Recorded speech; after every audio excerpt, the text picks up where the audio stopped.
Buenos días, muchas gracias por acompañarnos. Tenemos un tema de particular interés en el contexto actual y de cómo organizamos nuestros sistemas financieros, cuáles son los desafíos que nuestros sistemas financieros se enfrentan. Hoy tenemos, la verdad, un panel de lujo para conversar sobre ese tema. Agradecerle a los cuatro por haber aceptado la invitación. Carmen Sánchez, presidenta de ANDE, que va a ser la primera expositora, que va a contar un poco lo que se está haciendo ya cómo fue que desde el gobierno se reaccionó al tema. Bruno Gili, socio de CPA Ferrer, Julio de Brun, expresidente del Banco Central del Uruguay, docente, bueno, un currículum larguísimo que no voy a extender ahora porque creo que no es necesario, y Fernando Barranc, gerente de inversiones del Banco Itaú. Muchísimas gracias a los cuatro, y bueno, si les parece, sin mucho más preámbulo, damos inicio, le damos la palabra a Carmen un poco para que rompa el hielo de la conversación. Bueno, buenos días a todos. Muchas gracias en primer lugar a Agustín y a todo el Centro de Estudios por la invitación a esta charla, que para nosotros es bien importante poder difundir las medidas que desde el gobierno, desde el Poder Ejecutivo y en particular el equipo de Economía estamos implementando. Voy a compartirles pantalla para ver la presentación que brevemente voy a comentarles. En primer lugar, el objetivo de estas medidas económicas que nos planteamos desde el Poder Ejecutivo para atender la emergencia sanitaria y la crisis económica que venía generada a partir de la emergencia, tenía que ver con mantener la salud financiera de las empresas en general, y en nuestro caso en particular desde la Agencia Nacional de Desarrollo, concentrados en lo que es las micro, pequeñas y medianas empresas. Entonces, bueno, ante este shock temporal que estamos viviendo, poder proteger de alguna manera la calidad crediticia de las empresas, mantener la liquidez de las empresas y poder asegurar sobre todo que no se cortara la cadena de pagos. Y en ese sentido el gobierno ha instrumentado una serie de medidas que tienen que ver fundamentalmente con preservación del crédito, y acá me voy a concentrar en tres medidas que involucran directamente a la Agencia Nacional de Desarrollo, y algunas enfocadas muy especialmente a empresas muy pequeñas, pero otras que tienen ya un porte un poquito mayor para empresas más medianas. Las tres medidas que estamos trabajando desde la Agencia Nacional de Desarrollo con el objetivo de preservar el crédito y la liquidez entonces de las MIPYMES tienen que ver, por un lado, con un seguro y un subsidio por cese de actividad. Por otro lado, el programa de crédito dirigido que implementa la Agencia de Desarrollo, y el Sistema Nacional de Garantías, que es donde voy a tratar de enfocarme un poquito más, pero no quería dejar la oportunidad de comentarles sobre estas dos medidas que estaban pensadas fundamentalmente para aquellos trabajadores por cuenta propia, aquellos trabajadores que aportan como empresarios, pero que se visualizan generalmente como un trabajador, y que a diferencia del trabajador no tienen ningún seguro por desempleo en un momento de crisis. Entonces lo que diseñamos desde la Agencia Nacional de Desarrollo fue un seguro por cese de actividad en formato de préstamo. Es un préstamo que se otorga 12.000 pesos durante 2 meses, en abril y mayo, que se cobra en los meses siguientes, mayo y junio, y que es un préstamo sin ningún tipo de interés, y bueno, está focalizado, como les decía, básicamente a monotributistas, empresas literal E o IVA, servicios personales, que sean sin dependientes, y en el caso de sociedades de hecho o SRL, con hasta 2 socios, pero también sin dependientes. Entonces, como les decía, esta es una medida que apunta básicamente a ese grupo de empresas que además tienen dificultades de acceso al crédito, y que bueno, que veíamos que desde el Poder Ejecutivo podíamos auxiliarlas. Por otro lado, todavía para algún grupo de empresas aún más vulnerables, los monotributistas MIDES, se diseñó un subsidio, en este caso en forma de subsidio, no préstamo, no reintegrable, de 6.779 pesos, que también se otorga durante mayo y junio, y tiene posibilidad de extender. ¿Cómo nos ha ido con estas dos medidas? Bueno, con el subsidio, un éxito asegurado prácticamente, el 82% de las personas alcanzadas, unas 10.400 empresas monotributistas MIDES, eran las habilitadas y cobraron más de 8.500. En el caso del seguro por cese de actividad, este préstamo de los 12.000 pesos, desde el 5 de mayo hasta el día de ayer, habían cobrado apenas el 15%. Tenemos un universo habilitado de más de 10.000 personas, y bueno, perdón, más de 70.000 personas, y 10.700 son las que han cobrado, así que acá claramente tenemos un problema en el diseño del instrumento en el cual estamos trabajando para reverlo. La segunda medida en cuanto a preservación del crédito que trabajamos específicamente para este sector también de micro, pero ya más pequeñas, tiene que ver con un programa de crédito dirigido. Es un instrumento que se utiliza desde la Agencia Nacional de Desarrollo con el objetivo justamente de aportar liquidez a las empresas y poder permitir créditos más blandos, créditos aún más flexibles de los que pueden otorgarse en el mercado y que se trabajan a través fundamentalmente de las instituciones de microfinanzas. Para los que no conocen, el sistema de microfinanzas en Uruguay es relativamente nuevo, tiene unos pocos años, y específicamente en el caso de las micro y pequeñas empresas, es un sistema que está llegando aún con tasas un poco elevadas para los empresarios, y entonces lo que nosotros hacemos en este programa de crédito dirigido es subsidiar la tasa de interés para que estas empresas afectadas por la emergencia sanitaria puedan tener un crédito más barato. Y de esta manera tenemos un crédito, bueno, acá están las condiciones para capital de trabajo en pesos, con un 17% de tasa de interés, 2,5% en UI, también con periodos de gracia importantes, y también tenemos una línea para refinanciación de deudas, 5% en unidades indexadas, 25% en pesos son las tasas de interés correspondientes a estos créditos, y como decía, funciona con un subsidio de parte de la Agencia Nacional de Desarrollo que financia para que el crédito sea más barato. Y los números que tenemos en este programa de crédito dirigido, que comenzó el 1 de abril, nos indican que vamos a casi por buen camino.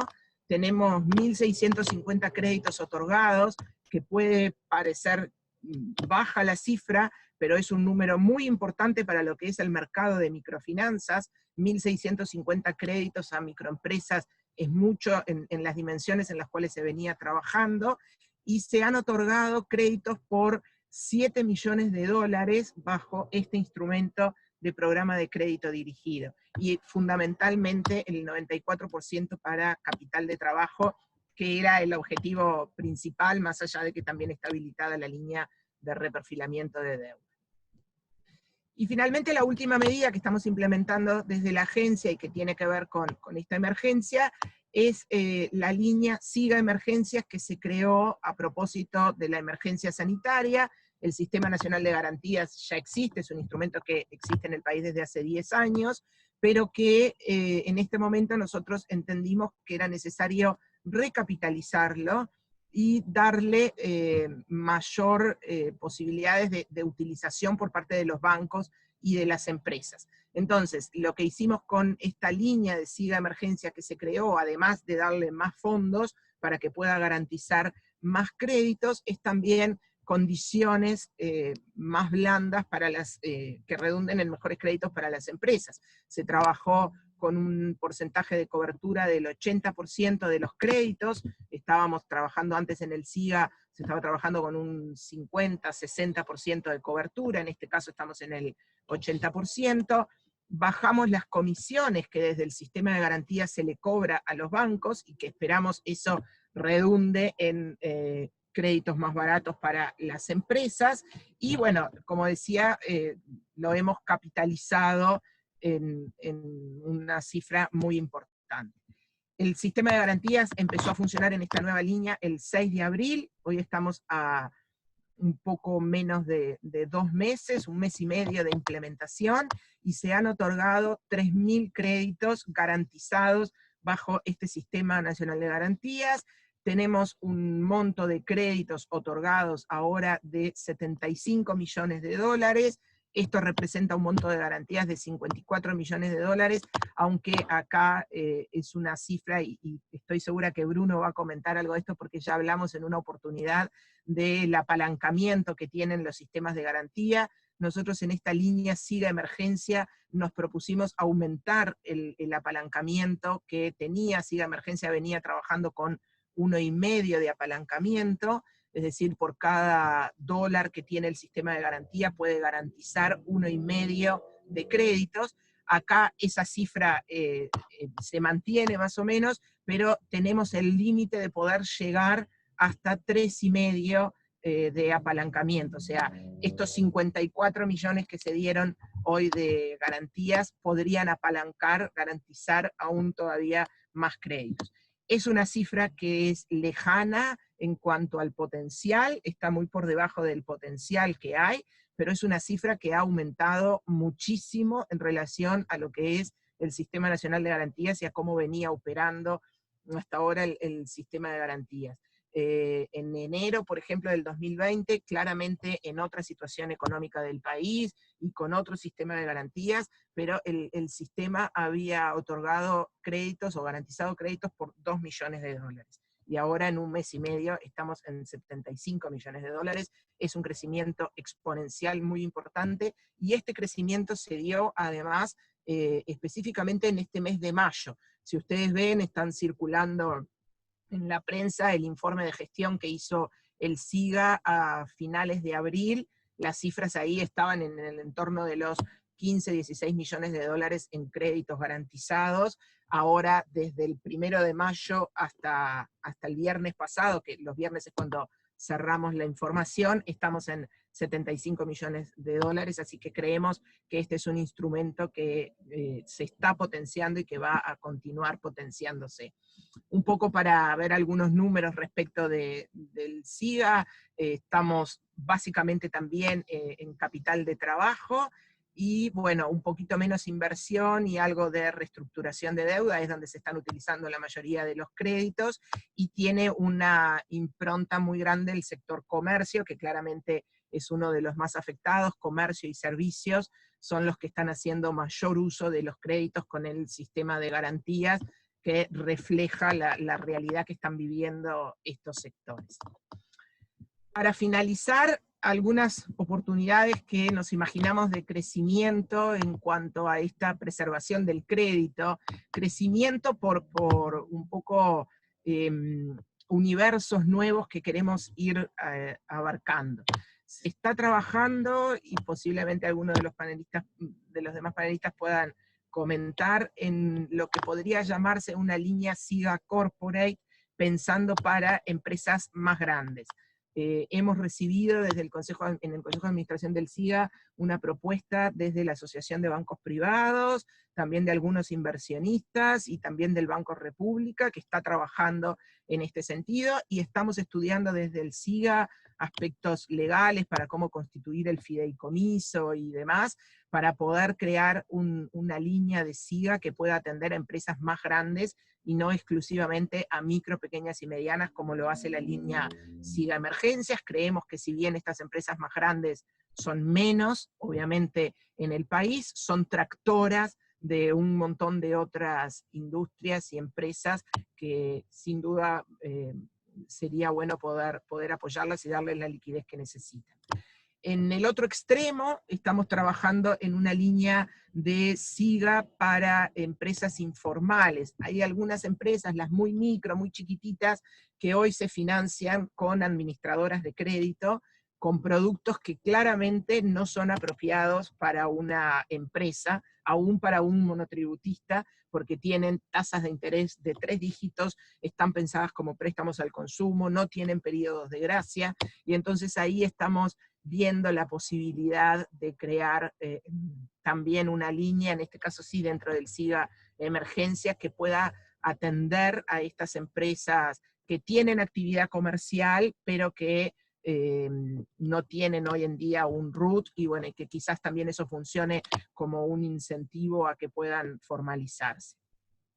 Estamos trabajando además en una línea de crédito nueva post-COVID, le llamamos. Este programa de crédito dirigido que yo mencionaba fue por 6 meses creado para atender la emergencia.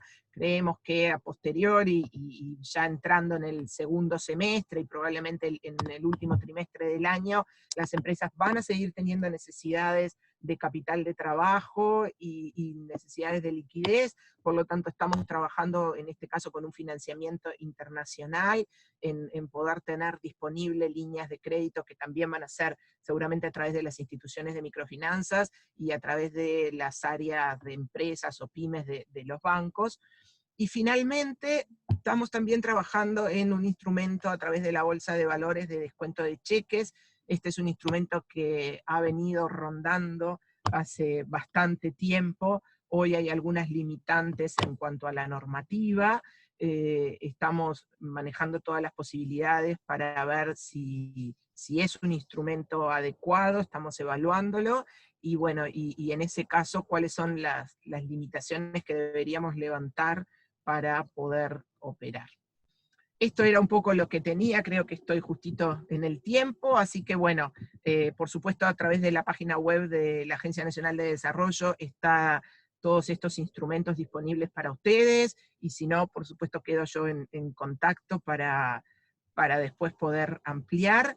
Les pido ahora sí disculpas, comentaba a los organizadores, estoy en este momento en el auto, en la puerta del Palacio Legislativo, porque tengo citación de la Comisión de Hacienda a partir de las 10 de la mañana, así que me voy a tener que retirar, pero está Mercedes Gracia, que es la gerenta de acceso al financiamiento de la Agencia Nacional de Desarrollo, para el momento de las preguntas que puedan evacuar con ellas cualquier duda.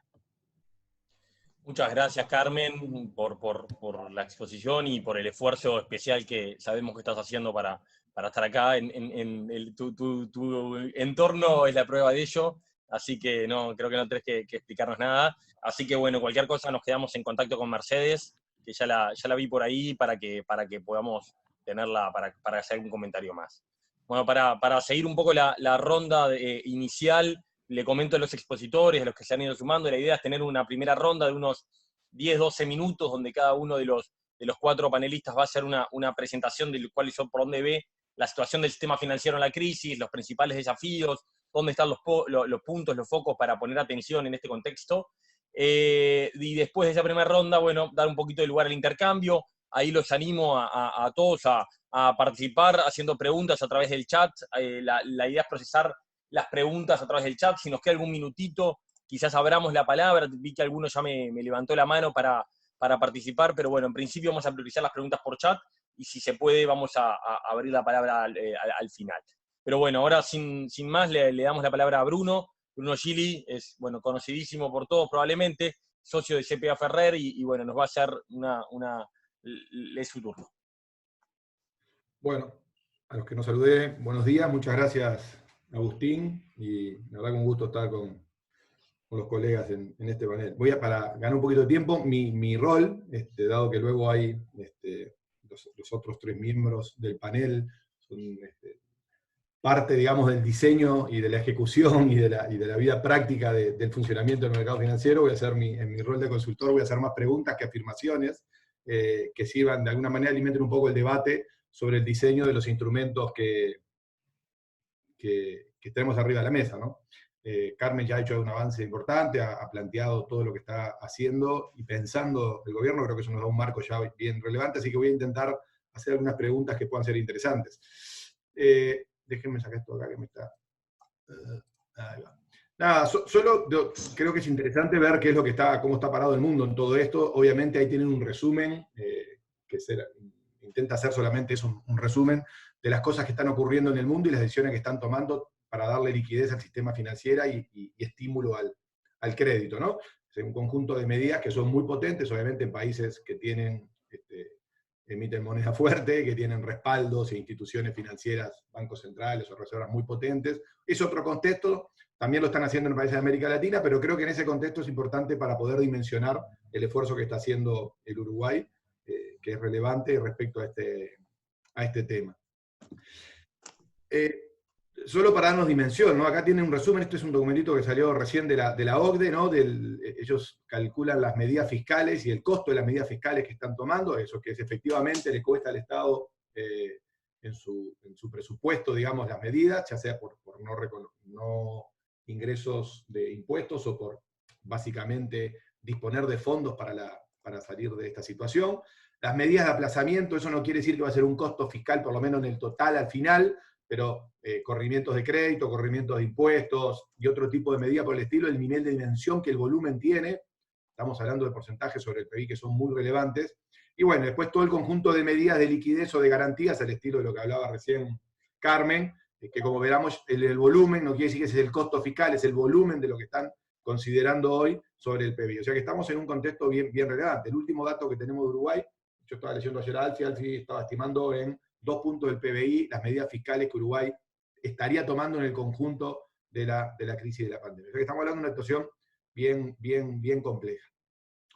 Yo creo, nosotros lo que nos encontramos acá son medidas, si me dijeran, sobre instrumentos, ¿no? Digamos, posibles instrumentos a considerar, más allá que yo voy a hacer algunas consideraciones sobre fondos de garantía.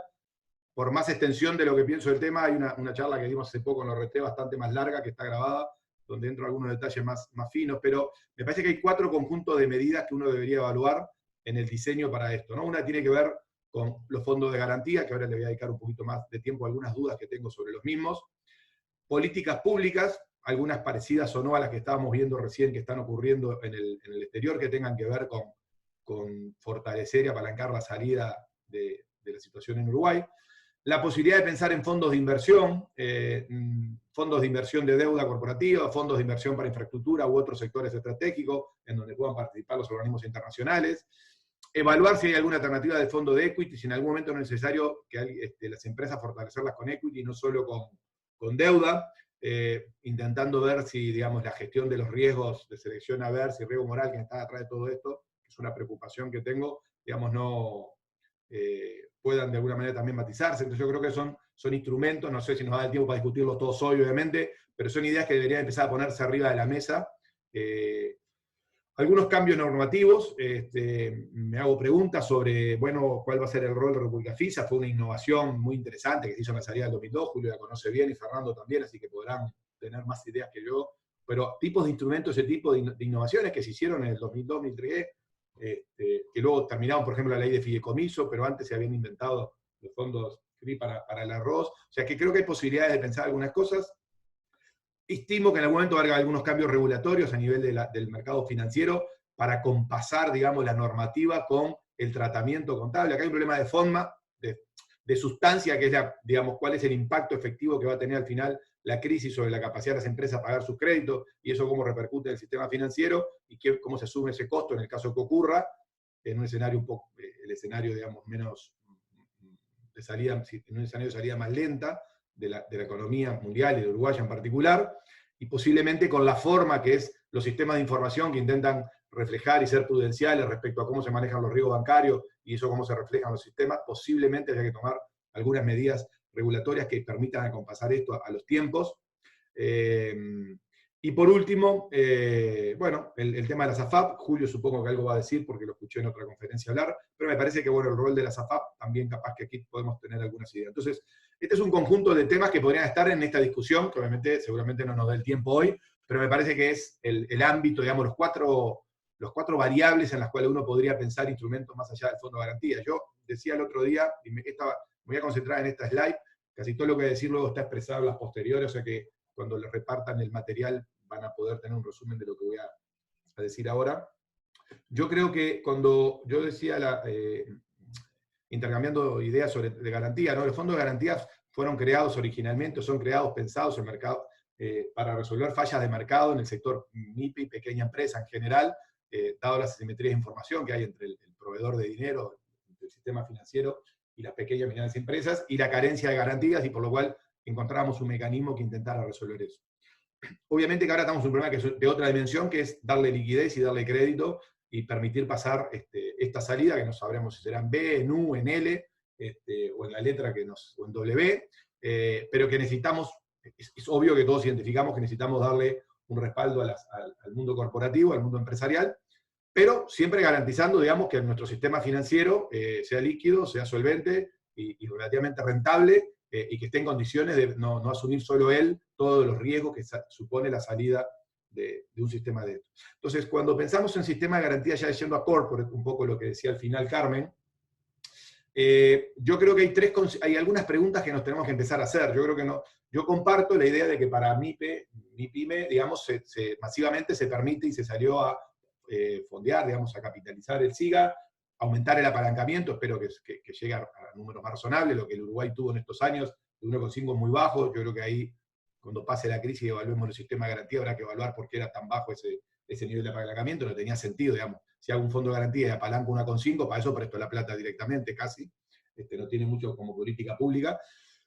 Pero acá estamos hablando de utilizarlos para darle liquidez y garantizar el crédito, digamos, darle fluidez al sistema financiero, al sistema de acceso al dinero a las empresas, para hacer, digamos, la situación, el valle de problemas que vamos a tener ahora. Entonces ahí es un instrumento, y creo que es ideal, porque es lo más rápido que podemos instrumentar ahora, pero me hago algunas preguntas que me parece que deberíamos hacernos si estamos pensando en que atrás de esto puede haber 2.000, 3.000 millones de dólares, o la cifra que estemos pensando, si vamos pensando en todo el sistema financiero. Ahora voy a dar algunos datos.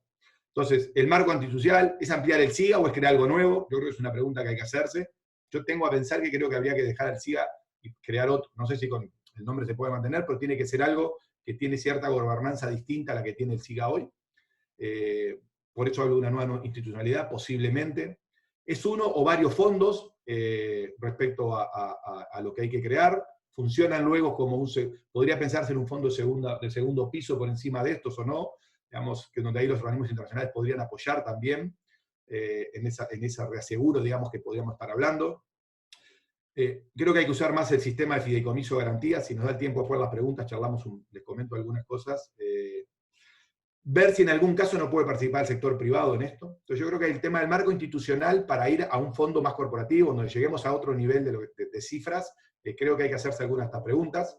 A nivel de tratamiento en las empresas, yo creo hay que ver, es por sectores, o sea, obviamente que lo mejor sería que este fondo estuviera diversificado, pero me refiero a las políticas, hasta dónde estoy dispuesto a dar garantía, cuánto de la garantía voy a estar dando, entonces el valor de las mismas, las comisiones, el impacto en la tasa de interés, todo lo que tiene que ver con el desarrollo, las contragarantías que le podría pedir o no. Creo que hay que analizarlo por sectores, no es igual comercio, industria, servicio, tamaño, obviamente, y luego la afectación del COVID, digamos, y lo que ya venía como transformación tecnológica de la cuarta revolución industrial en las economías. Entonces, las salidas que van a tener los distintos sectores industriales, comerciales, de servicios, post-COVID van a ser distintos, y me parece que ahí eso es relevante, ¿no? En términos de la capacidad de evaluar el riesgo de lo que estamos asumiendo, porque al final eso tiene un costo fiscal irremediablemente.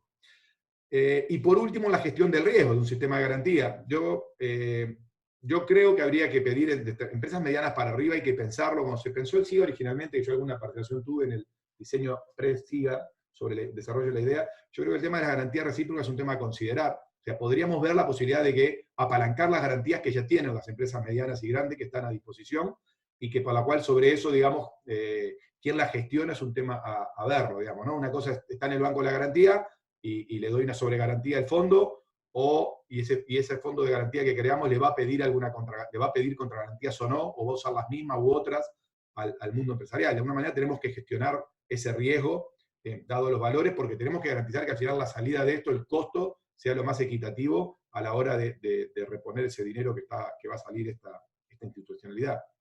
La fuente de fondos, yo creo que puede haber obviamente fuente de fondos que es cash, pero yo creo que hay todo un tema de poder crear un fondo a través de algunos activos reales que el Estado tiene, que para mí están subutilizados. Yo creo que hay cientos de millones de dólares, y no llegan a miles de millones de dólares de activos públicos que podrían integrar un fondo de garantía. Por ahí les voy a dejar una presentación sobre cómo me imagino que eso también podría jugar un rol relevante o interesante.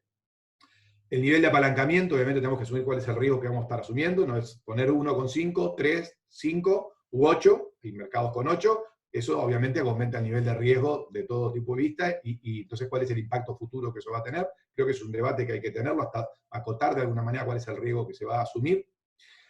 La evaluación del riesgo de crédito, y el SIGA al banco y los bancos envían y el SIG automáticamente da la garantía. La pregunta es si para medianas y para grandes empresas el sistema va a ser igual o va a tener este sistema, esta institucionalidad, una capacidad de evaluar el riesgo, además del que haga el banco. Creo que es una pregunta, para eso hay que hacerlo. Y luego si va a tener o no un impacto en las tasas de interés. Acá con el tema de las tasas de interés hay que tener cuidado porque de repente si estoy exigiendo una relación, lo que queda librado para que igual es riesgo banco, la tasa de interés no es lo suficientemente atractiva, podría haber un desinterés de la banca de poder colocar porque asume, digamos, un riesgo de no rentabilidad potencial importante. Entonces, acá me parece que lo que intento resumir, no sé cómo estoy de tiempo, Agustín, que no estoy llegando, ¿no? Dale, si querés, dale unos minutitos para redondear, no hay problema. Entonces, acá lo que hay es el conjunto de preguntas, me gustaría debatir con Fernando, con Julio, bueno, con Carmen, o quien quede en esta sesión, pero me parece que son temas que dan útiles. Después lo que van a entrar en la presentación, acá les pongo algunos ejemplos de cómo los países algunas de estas variables las están considerando, digamos, ¿no? Préstamos especialmente para un sector, líneas especiales, o sea que hay, digamos, consideraciones a nivel de experiencias internacionales. Solo para señalar, sí, para dar un término, ¿cuáles algunos datos del sistema financiero uruguayo? Obviamente tenemos todavía Uruguay después de la crisis del 2002, nunca recuperó, sería toda otra charla, pero tenemos niveles de crédito sobre PBI que siguen siendo bajos respecto al mundo. Eso es de alguna manera positivo en términos de la capacidad de expansión, o sea, el sistema nuestro tiene liquidez para hacerlo, obviamente tiene un fondeo que es muy corto plazo, Fernando podrá explicar mucho mejor que yo estos temas. Por otro lado, si vemos el crédito como participación de los activos de los bancos, Uruguay sigue siendo banco, o sea, la estructura de un banco normalmente en el mundo anda entre 60 y 70% del activo del banco es crédito, en Uruguay estamos en 36, o sea que eso también nos dice que hay libertad, y nuestro sistema de garantía es bajo.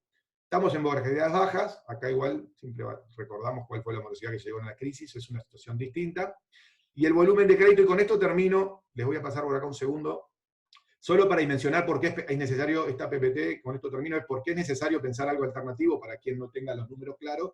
El 70% del monto del crédito que existe está fuera digamos, responde a empresas de otro tamaño, medianas y grandes, por lo cual ahí está el corazón del problema que tenemos si la situación es más complicada, y ahí es donde tenemos que encontrar instrumentos que permitan a las empresas salir de esto, pero que además no es solo una responsabilidad de los bancos, que obviamente son quienes gestionan y evalúan nuestro riesgo, sino que hay una responsabilidad post esto que es garantizar la solvencia y liquidez. Estas cosas que estoy diciendo, acá solo les dejo, con estas sí termino, prometo.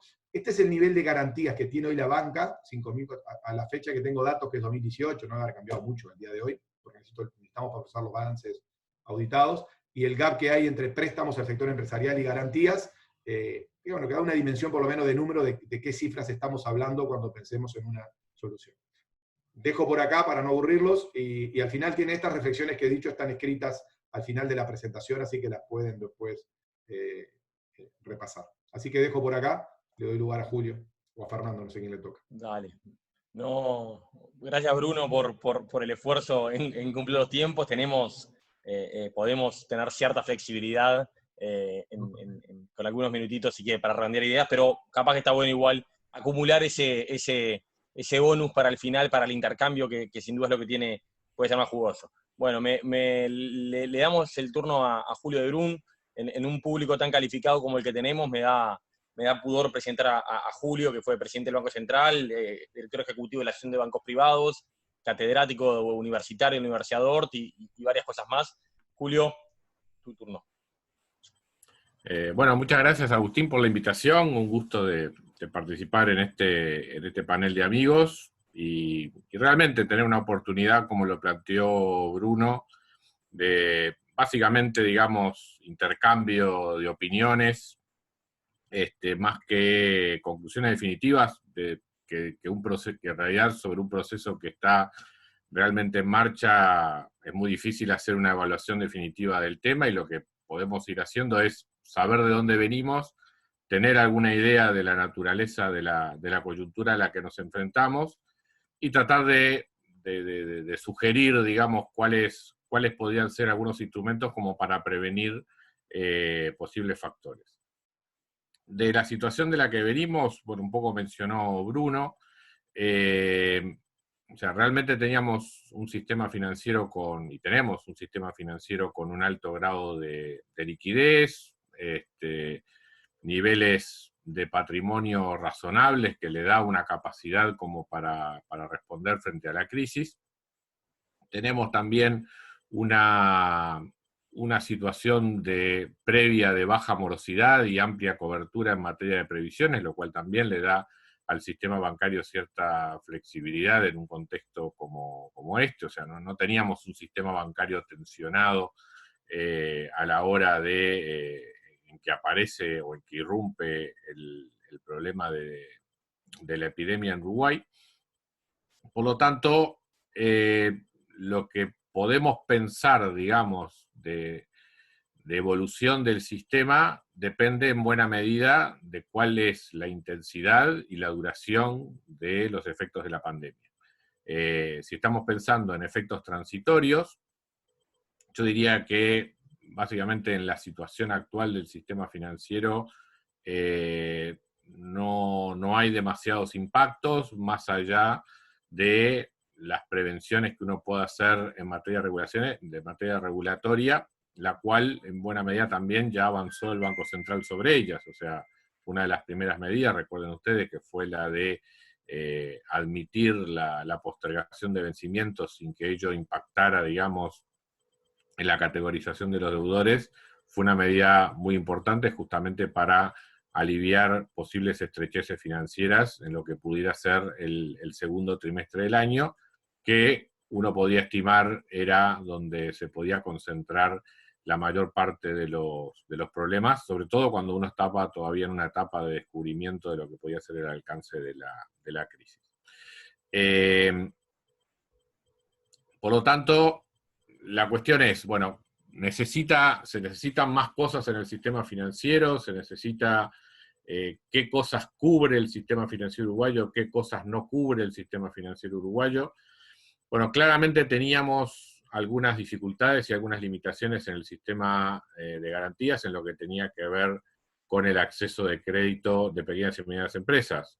Ya sabemos que justamente los activos de las empresas suelen ser normalmente su fuente fundamental de colateral, digamos, a la hora de obtener financiamiento de terceros, por su tamaño y por las características de intensidad de mano de obra en el proceso productivo o de factores intangibles en el proceso productivo en pequeñas y medianas empresas. La disponibilidad de esos activos reales como colateral de crédito normalmente es limitada, y ahí es donde juegan normalmente un rol los sistemas de garantía como para suplementar esa distorsión. Por distintas razones, no da tanto el tiempo como para explorarlas acá, pero teníamos una subutilización del sistema. No sé si era tanto por un tema de márgenes de apalancamiento, como señalaba Bruno. De hecho, el sistema estaba poco apalancado porque en realidad se lo utilizaba poco también. O sea, había capacidad de mayor utilización del sistema de garantías para pymes, y por distintas razones ese sistema estaba subutilizado. Con la introducción del SIGA Emergencia, algunas de esas limitaciones se superaron, y ahí sí estoy, y en eso sí estoy de acuerdo con Bruno. Yo creo que esta es una oportunidad de, más allá, digamos, una vez que pase estas cuestiones, tendremos que ver, o habrá que ver cómo se reposiciona todo el sistema de garantías más allá de este sistema. O sea, obviamente el SIGA Emergencia no va a ser un SIGA Emergencia para siempre, porque ya el propio nombre va a dejar de tener sentido, pero yo creo que seguramente de toda esta situación se van a tomar lecciones para hacer reformulaciones en materia de lo que tiene que ver con el sistema de garantías, en lo que tiene que ver con cómo se calculan las comisiones, cómo se diseña el mecanismo de premios y castigos a la hora de promoción o de postulación de créditos para el sistema. Y en definitiva, de esa manera, tratar de tener un sistema que sea más fluido y que tenga un mayor grado de utilización del que tenía hasta ahora, más allá de lo que es, digamos, la erupción de la pandemia en sí mismo.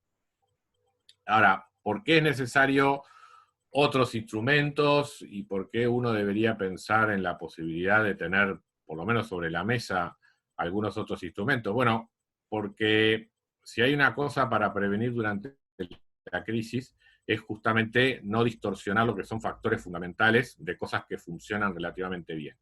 Y en particular en lo que tiene que ver con el sistema bancario, tratar de no afectar lo que son algunos elementos esenciales de su dinámica. Nosotros sabemos que el sistema bancario es esencialmente un transformador de riesgos, por lo tanto, el manejo de esta coyuntura tan particular debe justamente prevenir las características de la transformación de riesgos del sistema financiero. Esa transformación de riesgo tiene que ver, por un lado, con el fondeo de las instituciones financieras y, por otro, con la alocación de activos de esas mismas instituciones.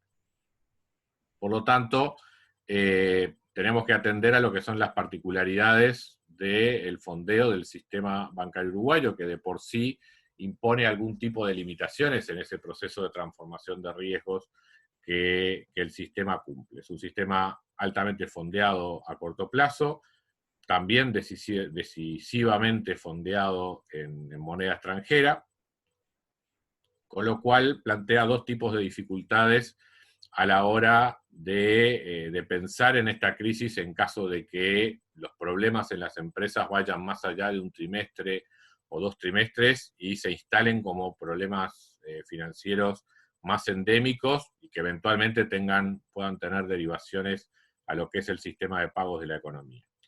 Que tienen que ver con cuánto plazo, en definitiva, pueden extender las instituciones financieras, o sea, en qué medida la capacidad de las instituciones financieras de otorgar plazo y otorgar financiamiento acorde a monedas son consistentes con las necesidades particulares del sector privado no financiero en la coyuntura actual. Como decíamos, con el nivel de liquidez que tienen actualmente las instituciones, lo pueden soportar.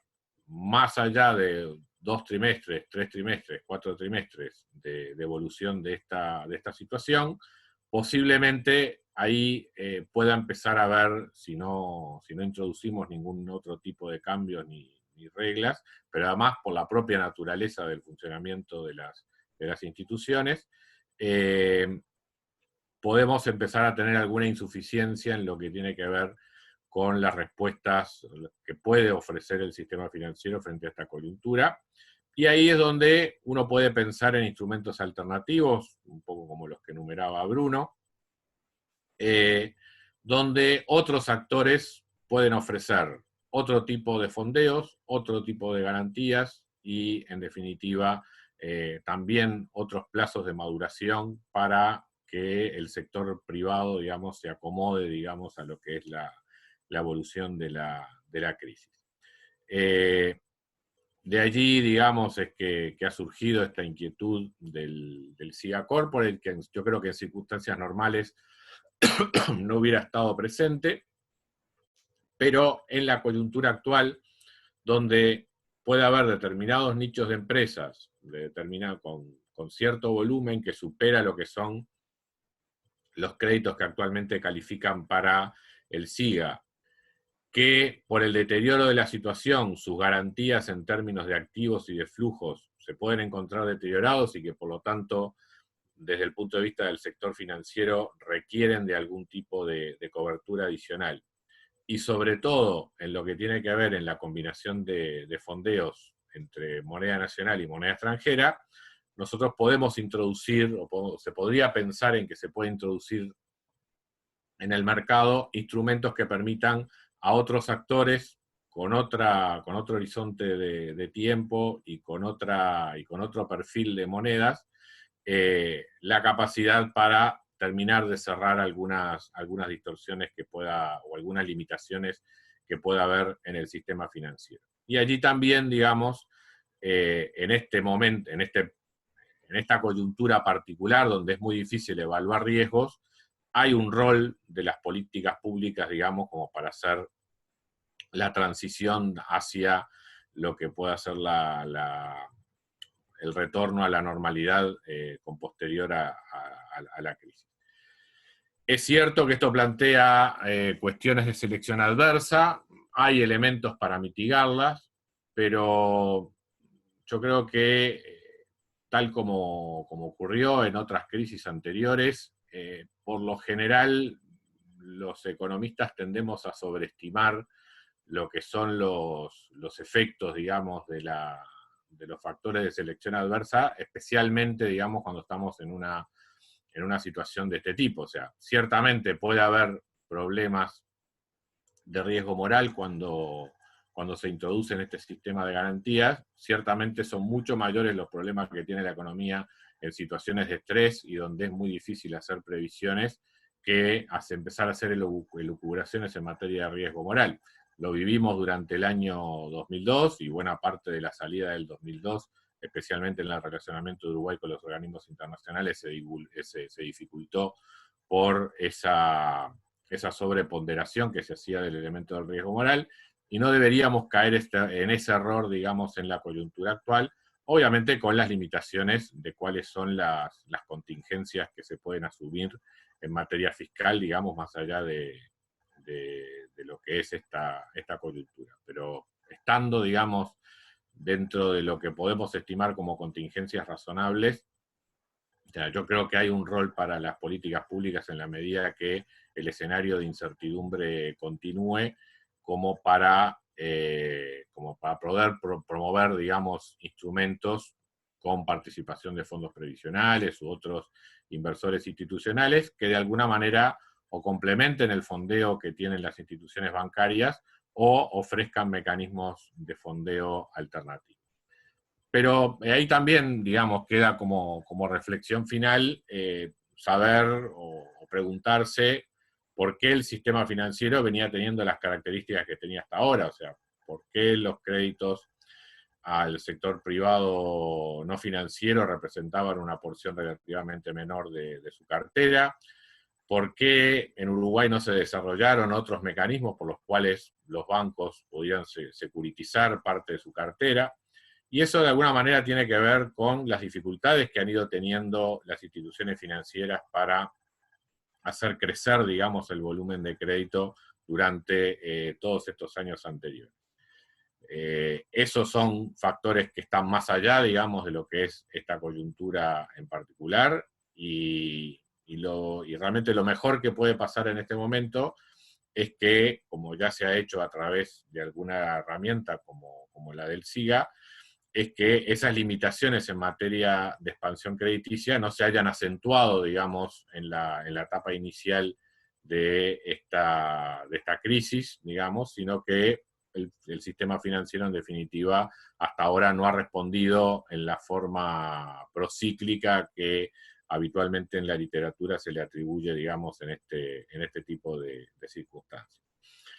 Por lo tanto, digamos, como para ir redondeando, si lo que tenemos es realmente una situación transitoria que tenga sus mayores impactos en los próximos 2 trimestres y que de alguna manera empiece a atenuarse, yo creo que el sistema financiero en su situación actual va a dar respuestas apropiadas, sobre todo para lo que tiene que ver a empresas medianas y más grandes, y con la ampliación que ha existido de los mecanismos del Fondo de Garantía para pequeñas y medianas empresas, se puede tener una cobertura en materia financiera razonable, digamos, para lo que es la crisis de COVID en particular. Después subsistirán los problemas más estructurales, pero que obviamente son para otra discusión.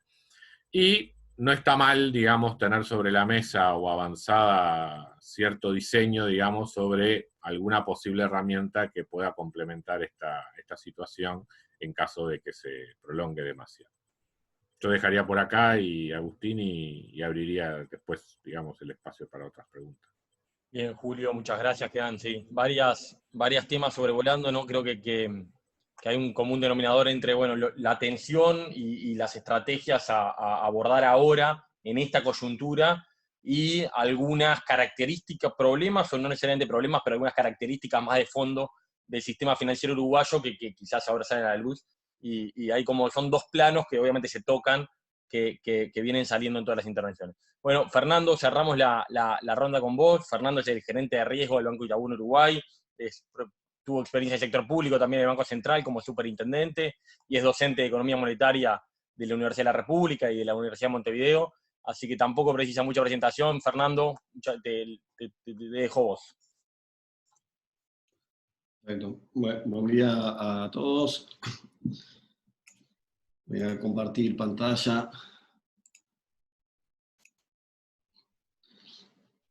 Bien, un poco siguiendo la línea, yo creo que más allá de que no estuvimos coordinados ninguno de los expositores del día de hoy, tenemos muchas coincidencias.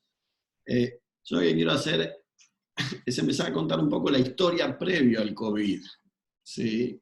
Y cuando uno mira los números del sistema financiero uruguayo, lo que ve es que básicamente en los últimos 5 años el nivel de crédito ha estado fundamentalmente estancado, ¿sí? Los valores de crédito desde el 2015 al 2019 se han mantenido relativamente constantes, y básicamente eso se dio también en un contexto en el cual la economía también se mantuvo con tasas de crecimiento muy bajas.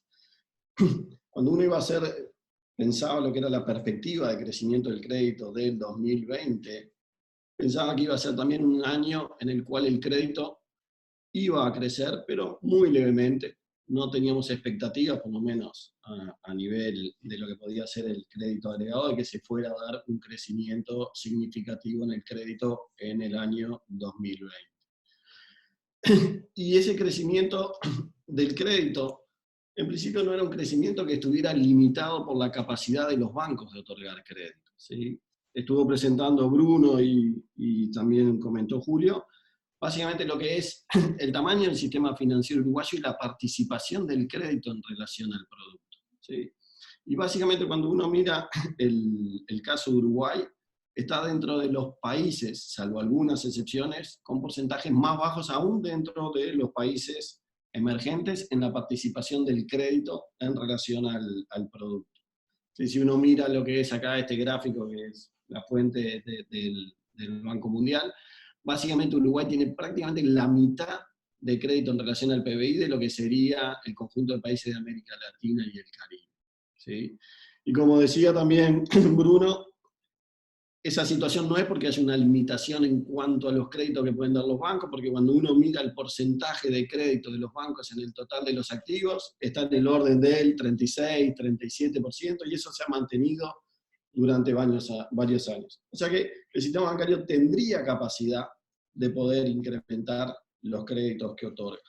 También hay que tener presente que el sistema bancario uruguayo en relación al PBI es relativamente pequeño en la comparación tanto regional como internacional, ¿sí? Básicamente, si los bancos prestaran todos los activos que tienen, estarían levemente duplicando, un poco más que duplicando la participación del crédito respecto al producto, y quedarían levemente por encima de lo que sería la media, ¿sí?, de los créditos en relación al PBI de los países de América Latina y el Caribe. Así que, más allá de que los bancos tienen capacidad para prestar, en relación a lo que es el PBI, el tamaño del sistema financiero uruguayo sigue siendo relativamente pequeño. Dicho esto, los bancos tienen capacidad de estar prestando, así que si el crédito no ha estado creciendo más, es porque de alguna manera existe algún tema de lo que sería una restricción por el lado de la demanda. Y cuando uno abre lo que es el crédito que dan los bancos, ¿sí?, lo que está viendo en Uruguay al día de hoy es que aproximadamente la mitad de esos créditos son en moneda nacional, la otra mitad son en moneda extranjera. Y si se centra después en quiénes son los destinatarios, lo que ve es que fundamentalmente los créditos en moneda nacional se dan a las familias y los créditos a las empresas son fundamentalmente en moneda extranjera. Entonces, con esa caracterización del crédito, uno puede empezar a preguntarse de cuáles son algunos de los elementos que pueden estar afectando ese nivel de crédito, ¿sí? Y puede preguntarse si eso es un tema de factor de oferta o de demanda. Algunos temas ya mencionamos de los bancos tendrían, ¿sí?, capacidad de prestar si uno mira la participación de los activos de crédito en el total de los activos de los bancos, ¿sí? Pero los bancos pueden tener dos tipos de restricciones al momento de prestar. Una restricción está asociada a si tienen capital suficiente. La otra restricción es si tienen liquidez suficiente. Y el tercer elemento podría ser, ok, si los bancos tienen capital y liquidez suficiente, si se dan las condiciones como para estar dando esos préstamos, siendo que el préstamo es la entrega de la cosa hoy contra la promesa de su devolución en el futuro, ¿sí? Entonces ahí hay todo un elemento a ser considerado. Y cuando uno mira la situación de capital de los bancos, como bien dijo Julio, los bancos tienen al día de hoy un nivel de capital y de solvencia patrimonial que los habilitaría a crecer en créditos sin ningún tipo de problemas. Así que el capital y el nivel de solvencia del sistema bancario no está siendo una restricción al día de hoy para que los bancos pudieran estar creciendo desde el punto de vista de los créditos. Y un tema que es interesante en esta dinámica de relación que ha tenido el sistema financiero y los distintos agentes con los distintos órganos del gobierno, llámese Banco Central, llámese ANDE, llámese el Ministerio de Economía y Finanzas, que ha habido una interacción y un intercambio de opiniones y de propuestas muy, muy intenso, es, por ejemplo, una decisión que adoptó el Banco Central hace relativamente poco, que toma en cuenta las características del sistema financiero, donde gran parte de las empresas administradoras de crédito son propiedad de grupos en los cuales también participan los bancos, y el Banco Central habilitó un incremento en el límite de los créditos que pueden dar esos bancos a esas empresas administradoras de crédito como una fuente de financiamiento adicional que pudieran tener las empresas administradoras de crédito para poder dar a sus clientes condiciones más favorables para el repago de lo que serían sus obligaciones. Esto es, poder dar prórrogas, extender los plazos de lo que eran las obligaciones.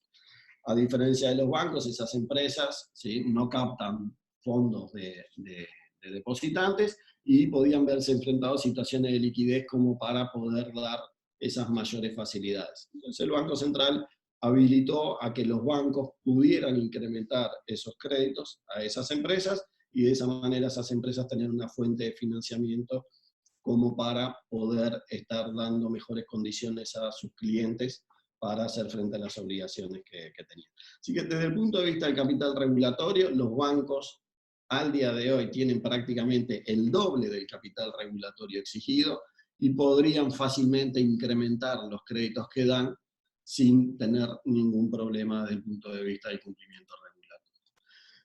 Desde el punto de vista de liquidez, Julio también mencionó, los bancos están en una situación de liquidez, ¿sí?, en la cual no tendrían dificultades en incrementar los créditos, el porcentaje de créditos en relación al total de los activos es del orden del 36, 37, 38%, o sea, claramente los bancos tienen liquidez excedente como para prestar. El tema del sistema financiero uruguayo es un sistema bimonetario, tenemos básicamente dos monedas, el peso uruguayo y los dólares. Y en la situación del peso uruguayo, el sistema bancario presta más pesos que los depósitos que recibe. Y esos depósitos tienen exigencias de encajes, así que los depósitos netos de los encajes son significativamente menores a los créditos que los bancos dan en pesos. Eso es posible básicamente porque los bancos están prestando parte de lo que es su patrimonio, que no mantienen aquella parte del patrimonio que mantienen en pesos. Dicho esto, el segmento de pesos enfrenta una restricción en cuanto a las capacidades, ahora sí, de oferta, de estar incrementando los créditos en pesos. Y ahí es donde uno ve que la decisión adoptada por el Banco Central, también al inicio de la situación de crisis, de habilitar una reducción de los encajes direccionada, esto es, habilitó a que los encajes pudieran disminuirse en la medida en que los fondos liberados fueran aplicados a dar créditos, ¿sí?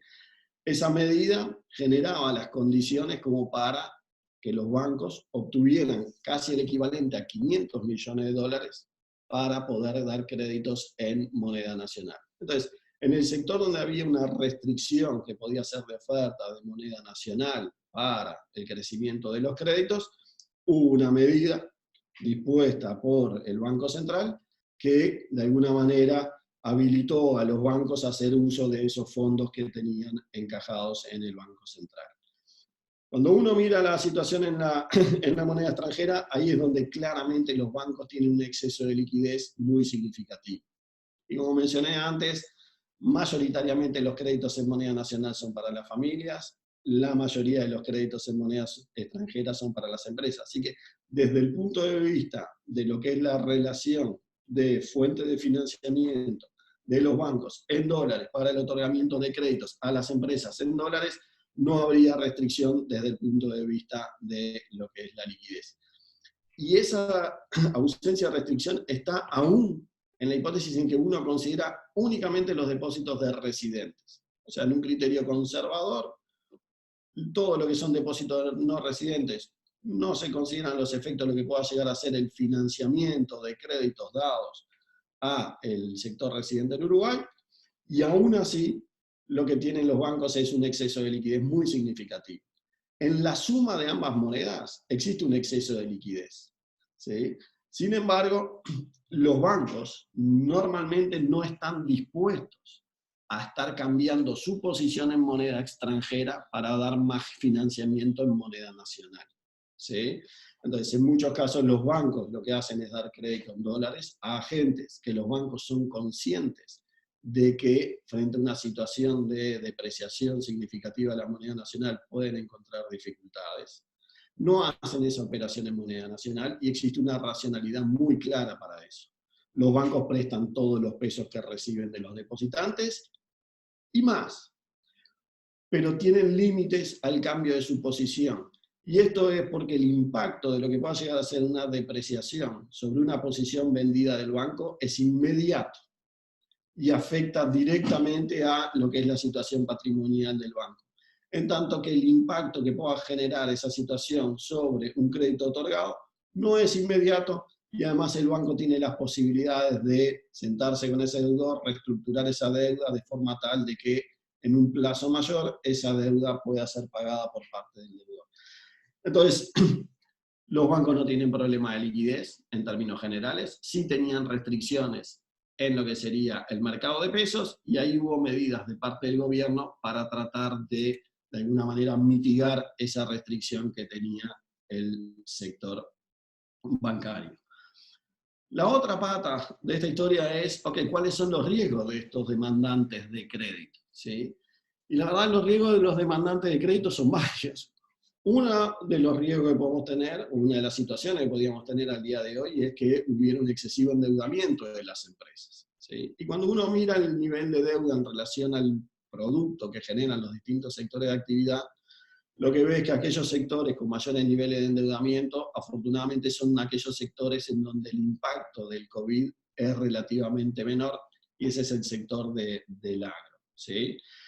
Después hay otros sectores donde la relación deuda-producto es relativamente más baja, lo cual es un indicador, pero no necesariamente suficiente para ver si ese sector está sobreendeudado o no.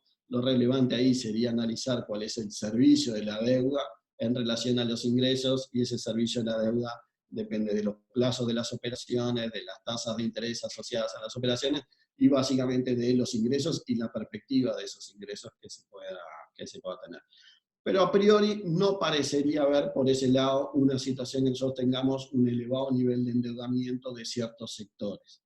Entonces, tenemos que el sistema bancario tiene capacidad de dar créditos, tanto desde el punto de vista patrimonial como desde el punto de vista de liquidez. Del lado de lo que serían las empresas, en principio no surgen elementos que estuvieran indicando que hay un nivel de sobreendeudamiento, o sea que potencialmente podría haber capacidad como para mayor toma de deuda, pero al día de hoy lo que uno está observando es que básicamente el nivel de créditos del sistema financiero está determinado por la demanda, y que los bancos no están encontrando dentro del sistema o del funcionamiento actual de la economía posibilidades de realizar más colocaciones. El otro elemento que es relevante a los efectos de, ahora sí, analizar el impacto del COVID es cuáles son las perspectivas económicas, ¿sí? Y acá, cuando uno empieza a ver lo que es la evolución esperada a nivel de actividad, lo que se está viendo es que básicamente los agentes están esperando una caída significativa del producto para el año 2020, con idea de recuperaciones y recuperaciones relativamente fuertes en el 2021. ¿Sí? El problema que tenemos al día de hoy es la alta incertidumbre que tenemos respecto de lo que podría llegar a ser el impacto de esta pandemia sobre el nivel de actividad. Y esa incertidumbre se está dando tanto en lo que pueda llegar a ser la duración del shock, como de la magnitud que pueda tener ese shock. ¿Sí? Y hasta tanto no exista una solución que te da básicamente por la aparición de una vacuna, esa incertidumbre sigue existiendo. ¿Sí? Y la existencia de esa incertidumbre genera problemas desde el punto de vista, ahora sí, de las decisiones de otorgamiento de crédito por parte de los bancos, por el impacto que esa situación que se está dando al día de hoy puede generar sobre la capacidad de repago de las empresas. Entonces, ¿qué están observando los bancos al día de hoy? Lo que observan es claramente que hay una caída bien significativa en lo que son los ingresos de gran parte de los sectores de actividad en la economía. ¿Sí? Y ese deterioro está impactando desde el punto de vista de liquidez a las empresas, pero también está impactando desde el punto de vista de resultados de las empresas. ¿Sí? Ese deterioro en lo que podría llegar a ser la capacidad de repago genera un problema. Y como decía Julio, acá la discusión es, ¿esto es transitorio o permanente? Es transitorio, pero de efectos permanentes. ¿De qué magnitud va a ser? Entonces, la generación de esta incertidumbre, lo que hace desde el punto de vista del sistema bancario es ser absolutamente más precavido. Precavido en tanto que lo que estamos prestando hoy va a depender de cómo evolucione en el futuro su repago, como para aquellas empresas en las cuales uno está convencido de que efectivamente igual van a tener la capacidad de repago, pero sus balances se van a ver afectados de una cierta manera que hacen que el nivel de previsiones que tenga que constituirse por ese crédito sea de una magnitud tal que no justifique entonces el estar dando esos créditos. ¿Sí? Entonces, el Banco Central estuvo tomando algunas medidas tratando de mitigar lo que son estos problemas. ¿Sí? La primera medida, como comentó Julio, fue una flexibilización del marco normativo. Esa flexibilización habilitó que se pudieran dar prórrogas y reestructuraciones sin que esa prórroga y reestructuración implicara necesariamente un cambio en la calificación, cuyo impacto para los bancos es un incremento en el nivel de previsiones que tiene que realizar. El punto que surge es esa medida, que es una medida transitoria, ¿sí? Resuelve lo que es la reestructuración, pero no resuelve el potencial impacto que esta situación pueda generar en los balances y sus implicancias en las calificaciones que tengan que ser asignadas a estos deudores en el futuro. Entonces acá la pregunta que queda y la incertidumbre grande que tienen los bancos es ¿qué pasa el día después? Esto es, ¿cuál va a ser el tratamiento regulatorio que se le va a dar a aquellas empresas cuyos balances sin duda se van a haber visto deteriorados por lo que está haciendo la crisis derivada de la pandemia? ¿Sí? Y ahí es donde potencialmente entra y juega un rol muy importante todo lo que es el sistema de garantías y en particular el SIGA de emergencia, en tratar de alguna manera de influir sobre lo que es la relación riesgo-retorno de los bancos. ¿Sí? Solo para que tengan una idea, si un banco decide al día de hoy darle un crédito a una empresa porque entiende que esa empresa tiene la capacidad de repagar en el futuro, pero por el deterioro que tiene el balance del banco, esa empresa tuviera que ser calificada en el futuro 3, una calificación 3 implica un nivel de previsiones del 17%. Imaginemos que yo doy el crédito hoy, que la tasa de interés asociada a ese crédito es de 6%. Bueno, grosso modo eso significa que durante 3 años este crédito lo que hizo fue generar pérdidas al banco, derivadas de que presté 100, previsioné 17, o sea que tuve que llevar 17 pérdidas, y solo voy reconociendo 6 de ganancia por el cobro de los intereses durante 3 años. Entonces, en esa relación riesgo-retorno, claramente es muy difícil que los bancos pudieran estar generando nuevas operaciones de crédito en un contexto en el cual esa operación tiene una alta probabilidad de constituirse en una fuente de pérdida, aun cuando el deudor cumpla con sus obligaciones, si es que ese crédito se dio a un plazo relativamente largo. El SIGA Emergencia fue básicamente una medida adoptada rápidamente, que lo que hace es incidir sobre esa relación riesgo-retorno, al mitigar lo que son las previsiones que los bancos tendrían que potencialmente constituir en caso de un deterioro de la calificación del deudor. ¿Sí? Entonces, mejorando esa relación riesgo-retorno, se habilita a que los bancos pudieran estar o puedan estar haciendo operaciones que de otra manera no realizarían. ¿Sí? Esa medida está tomada para las pequeñas y medianas empresas con ventas, ¿sí? Que son hasta básicamente 75 millones de unidades indexadas. Ahora, cuando uno mira básicamente el crédito ahora abierto por tipo de empresa, lo que ve es que fundamentalmente la mayor parte del crédito, en términos de volumen, es para las grandes empresas. Y que el crédito dado a empresas medianas, pequeñas y microempresas, la suma de todos ellos, ¿sí? Está básicamente en el orden de los 2.800 millones de dólares. Cuando uno mira ese volumen de crédito, entonces básicamente lo que está viendo es que las medidas adoptadas son medidas que pueden ser útiles, pero para un porcentaje relativamente pequeño del total de crédito del sistema financiero. Entonces queda abierto ahora como desafío qué hacer con aquellas empresas que están fuera dentro de lo que es el marco del SIGA. Y hay básicamente dos grandes conjuntos de empresas que están fuera del marco del SIGA. Aquellas que tienen ventas que las hacen categorizar en empresas grandes y que no están alcanzadas por el SIGA, y aquellas que tienen una calificación que es peor, A2B, que es el límite establecido en la garantía del SIGA. Las empresas, en términos de volumen de crédito que tienen calificaciones peores, aun cuando potencialmente puedan tener cierta capacidad de repago, reflejan el 16% del total de crédito y con la central de riesgos de marzo el 21% de todas las empresas. O sea que hay un conjunto grande de empresas que quedan por fuera del mecanismo de SIGA. Y además hay un porcentaje muy grande de los créditos que dan los bancos que también quedan por fuera de lo que es la cobertura del SIGA. Y cuando uno mira el total de créditos que podrían potencialmente estar cubiertos por el SIGA, lo que vemos es que en el extremo, pero así de manera muy grosera, serían 3.000 millones de dólares. Inicialmente lo que mostré es que básicamente en los últimos 5 años los créditos no han crecido. No han crecido en situaciones de relativamente estancamiento, no sería razonable entonces pensar que en una situación de caída fuerte del nivel de actividad, el crédito tuviera un incremento muy significativo. ¿Sí?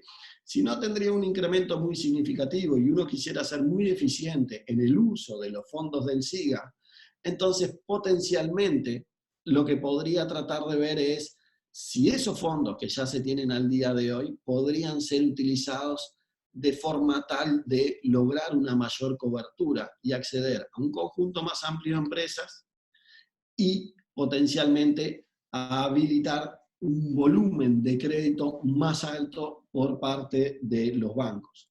¿Sí?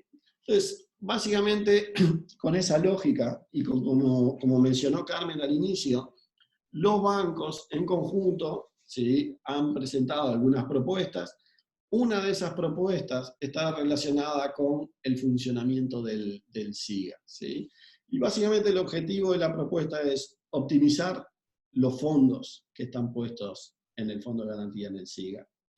Crear 3 subfondos, básicamente un subfondo para lo que eran las MIPYMES, que se entiende que básicamente que con 200 millones de dólares ese subfondo tiene una capacidad de generación de nuevos créditos, ¿sí?, de más de 1.250 millones de dólares, que es el 40% de lo que sería el stock de crédito que da el día de hoy el sistema bancario. O sea, sería un fondo bien suficiente como para hacer frente a cualquier potencial incremento de créditos. ¿Sí?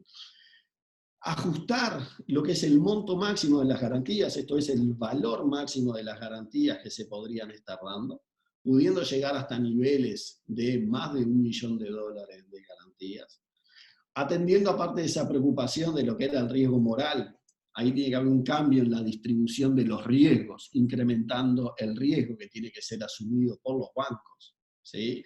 Y eso se hace fácilmente sobre la base de qué porcentaje del total de crédito es cubierto por el fondo de garantía. Adicionalmente, como son operaciones más grandes y para que el regulador pueda seguir habilitando que el SIGA es una garantía computable a los efectos de la determinación de cuál es el nivel de previsiones de los bancos. Entonces, lo que se hace es que se baja lo que podría llegar a ser el ratio de apalancamiento que pudieran tener esos fondos. Entonces, se baja el ratio de apalancamiento, se aumenta el nivel de riesgo que tienen que asumir los bancos, que quiere decir que se baja la cobertura del SIGA para las operaciones más grandes.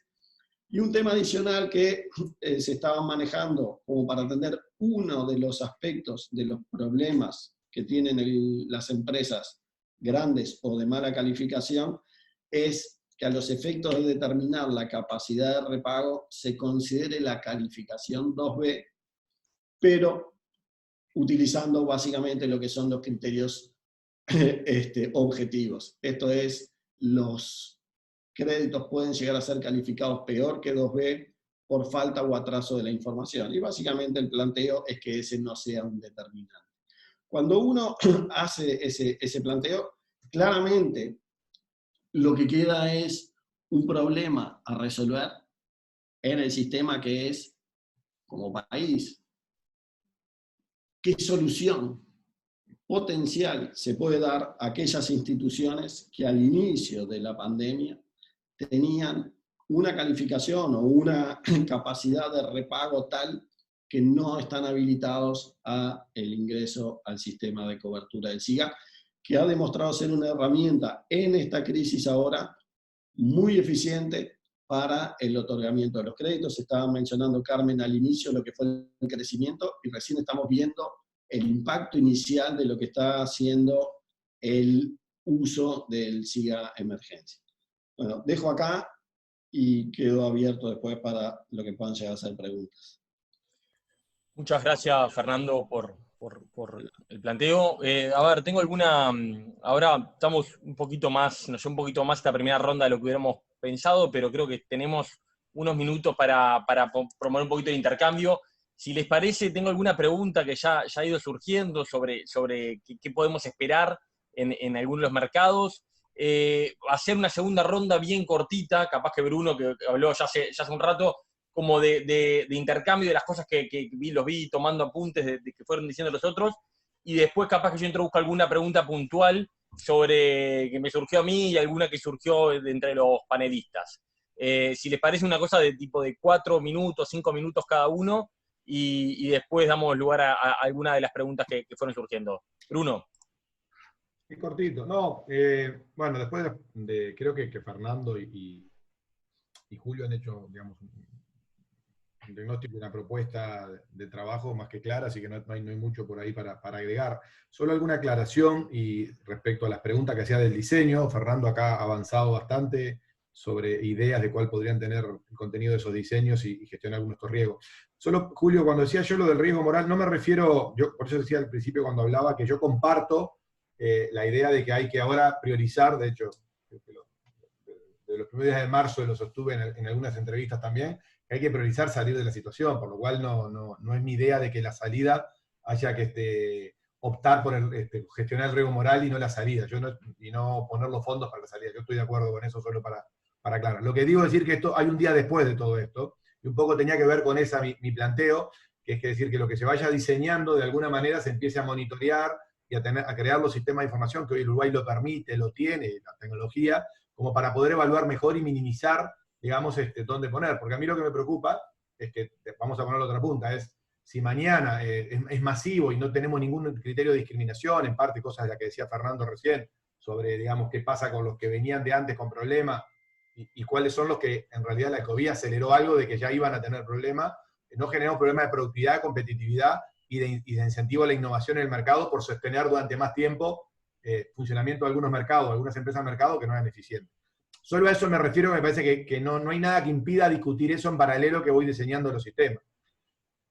Primera aclaración. Segundo, sobre los instrumentos, me parece que quedó claro en la exposición de Julio y de Fernando de que el sistema financiero cumple un rol que necesita instrumentos para poder, porque tiene limitaciones, como muy bien describieron. Necesitamos algunos instrumentos que permitan gestionar esos riesgos de descalce de moneda o de plazos que hoy no están claros. Me parece que eso es un esfuerzo que tenemos que hacer y tendremos que intentar avanzar más. Y que un SIGA Corporate, en la línea de lo que creo ahora estaba presentando Fernando, que presentaron los bancos, me parece que es consistente. Insisto con el tema que me parece que hay que analizar todo el conjunto de garantías que hay en el país, que ya tiene el sector privado, si no hay una forma de apalancar eso y de hacerlo más eficiente y gestionar, distribuir mejor la gestión de los riesgos. Creo que por ahí hay algo para avanzar en términos de cómo se va a resolver ese SIGA Corporate, ¿no? Así que esos son mis dos comentarios que quería agregar a las exposiciones de Julio, de Fernando y de Carmen. Gracias, Bruno. Julio. No, simplemente pensando más allá, digamos, de las crisis, lo que tienen a veces es la oportunidad de revisar viejos paradigmas y tratar de encontrar cosas de paso de que uno enfrenta la crisis, ya de paso también trata de incidir sobre algunos de problemas de más largo plazo. Lo mencionó Bruno, lo mostró también Fernando, yo lo había mencionado, o sea, Uruguay es un país que tiene poca penetración tanto del crédito como del propio sistema financiero, y uno se podría preguntar por qué es esto, o sea, más allá del COVID, ¿por qué tenemos esta situación, digamos, de tan poco crecimiento del crédito en el sistema financiero? ¿Cuáles son los problemas de fondo que en definitiva están detrás en la economía uruguaya? Y la ventaja de ser viejo es que uno de estas discusiones las viene mirando desde hace 30 o 40 años, y realmente van cambiando las formas, pero la sustancia no cambia demasiado. Si el crédito era más importante como porcentaje del producto en los 90 en Uruguay, era porque básicamente este descalce de monedas que mostraba Fernando, el sistema bancario se lo transfería al sector privado. O sea, prestaba en dólares, digamos, a un sector privado que básicamente se originaba, digamos, en pesos. Obviamente eso generaba un problema potencial en el sistema, que fue evidente, digamos, a lo largo de varias crisis, en particular la del año 2002, y lo que hizo el cambio de regulación al tratar de incentivar el macheo de monedas es justamente hacer bajar el crédito total a lo que se permite, digamos, a lo que es la restricción más fuerte. En definitiva, como la restricción más fuerte está en moneda nacional, el volumen de crédito total bajó a la limitación que establece el fondeo en moneda nacional. Con lo cual, uno de los problemas de fondo que tiene el sistema financiero en general es el ahorro en moneda nacional, que a su vez se constituye en la principal limitante del crédito en moneda nacional. Uno podría pensar, bueno, introduzcamos otros actores que eventualmente fondeen en moneda nacional y que tengan capacidad de mayor fondeo en moneda nacional. O sea, ¿por qué los bancos, por ejemplo, no securitizan, no generan cartera en moneda nacional y la securitizan por ejemplo, en los fondos previsionales?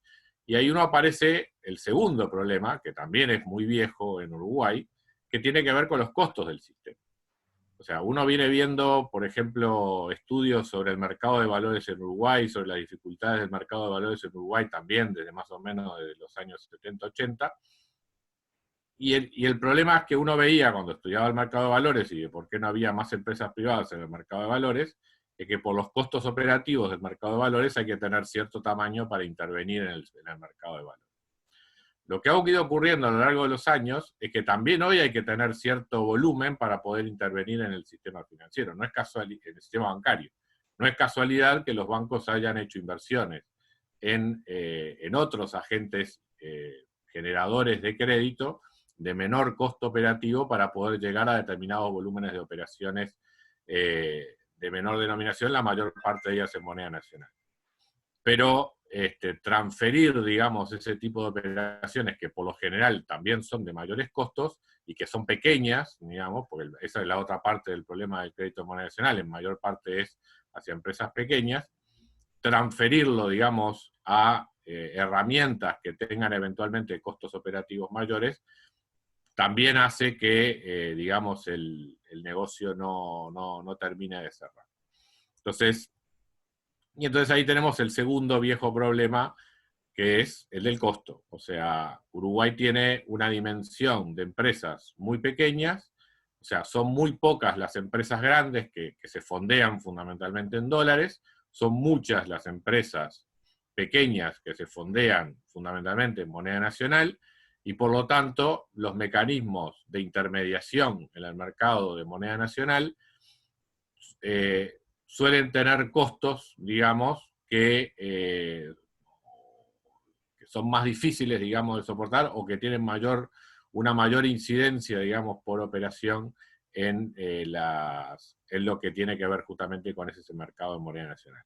El SIGA en ese sentido ha ayudado mucho porque ha reducido de alguna manera parte de lo que son costos de garantías y de alguna manera percepción de riesgos, y en definitiva contribuye a reducir el costo operativo en moneda nacional y de generación de créditos en esa moneda. Y eventualmente lo que hay que plantearse es si es también, digamos, una herramienta idónea como para arrimar otras fuentes de fondeo en moneda nacional al sistema. Gracias, Julio. Fernando, no sé si querés redondear.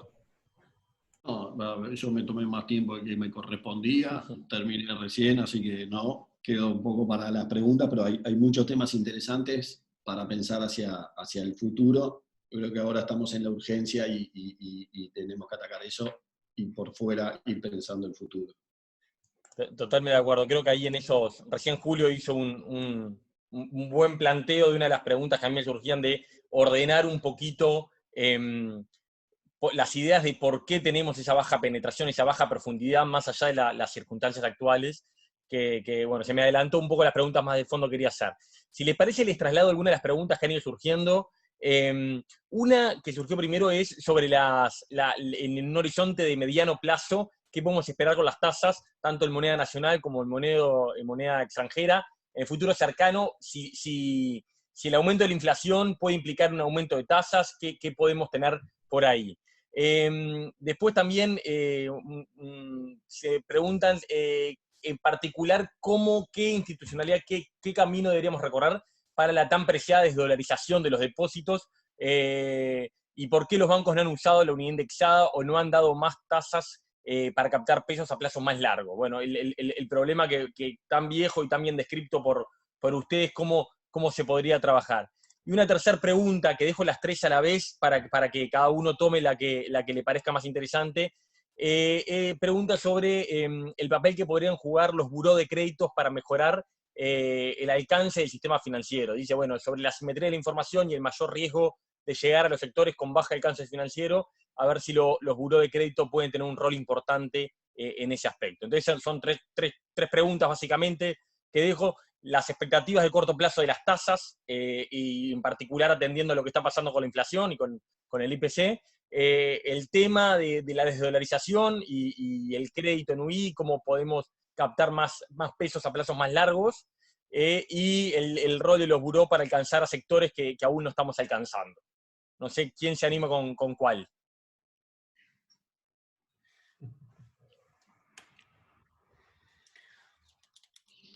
Marcalo tú, Agustín, porque me parece que los tres estamos tímidos. No. Bueno, a ver, no quiero pero a ver, si de repente, Fernando, ¿nos podés, en particular los sectores que no estamos logrando alcanzar, de tu experiencia, como, si querés mencionar el tema de los buró de créditos o no, pero en particular, lo capaz que los sectores que la banca tradicional, hasta por el tema de costos, no está logrando llegar y que ha utilizado a veces otras nuevas herramientas para llegar, ¿cómo te parece que podemos apuntar a aumentar la penetración ahí? A ver, quizás el tema tasas, ¿sí?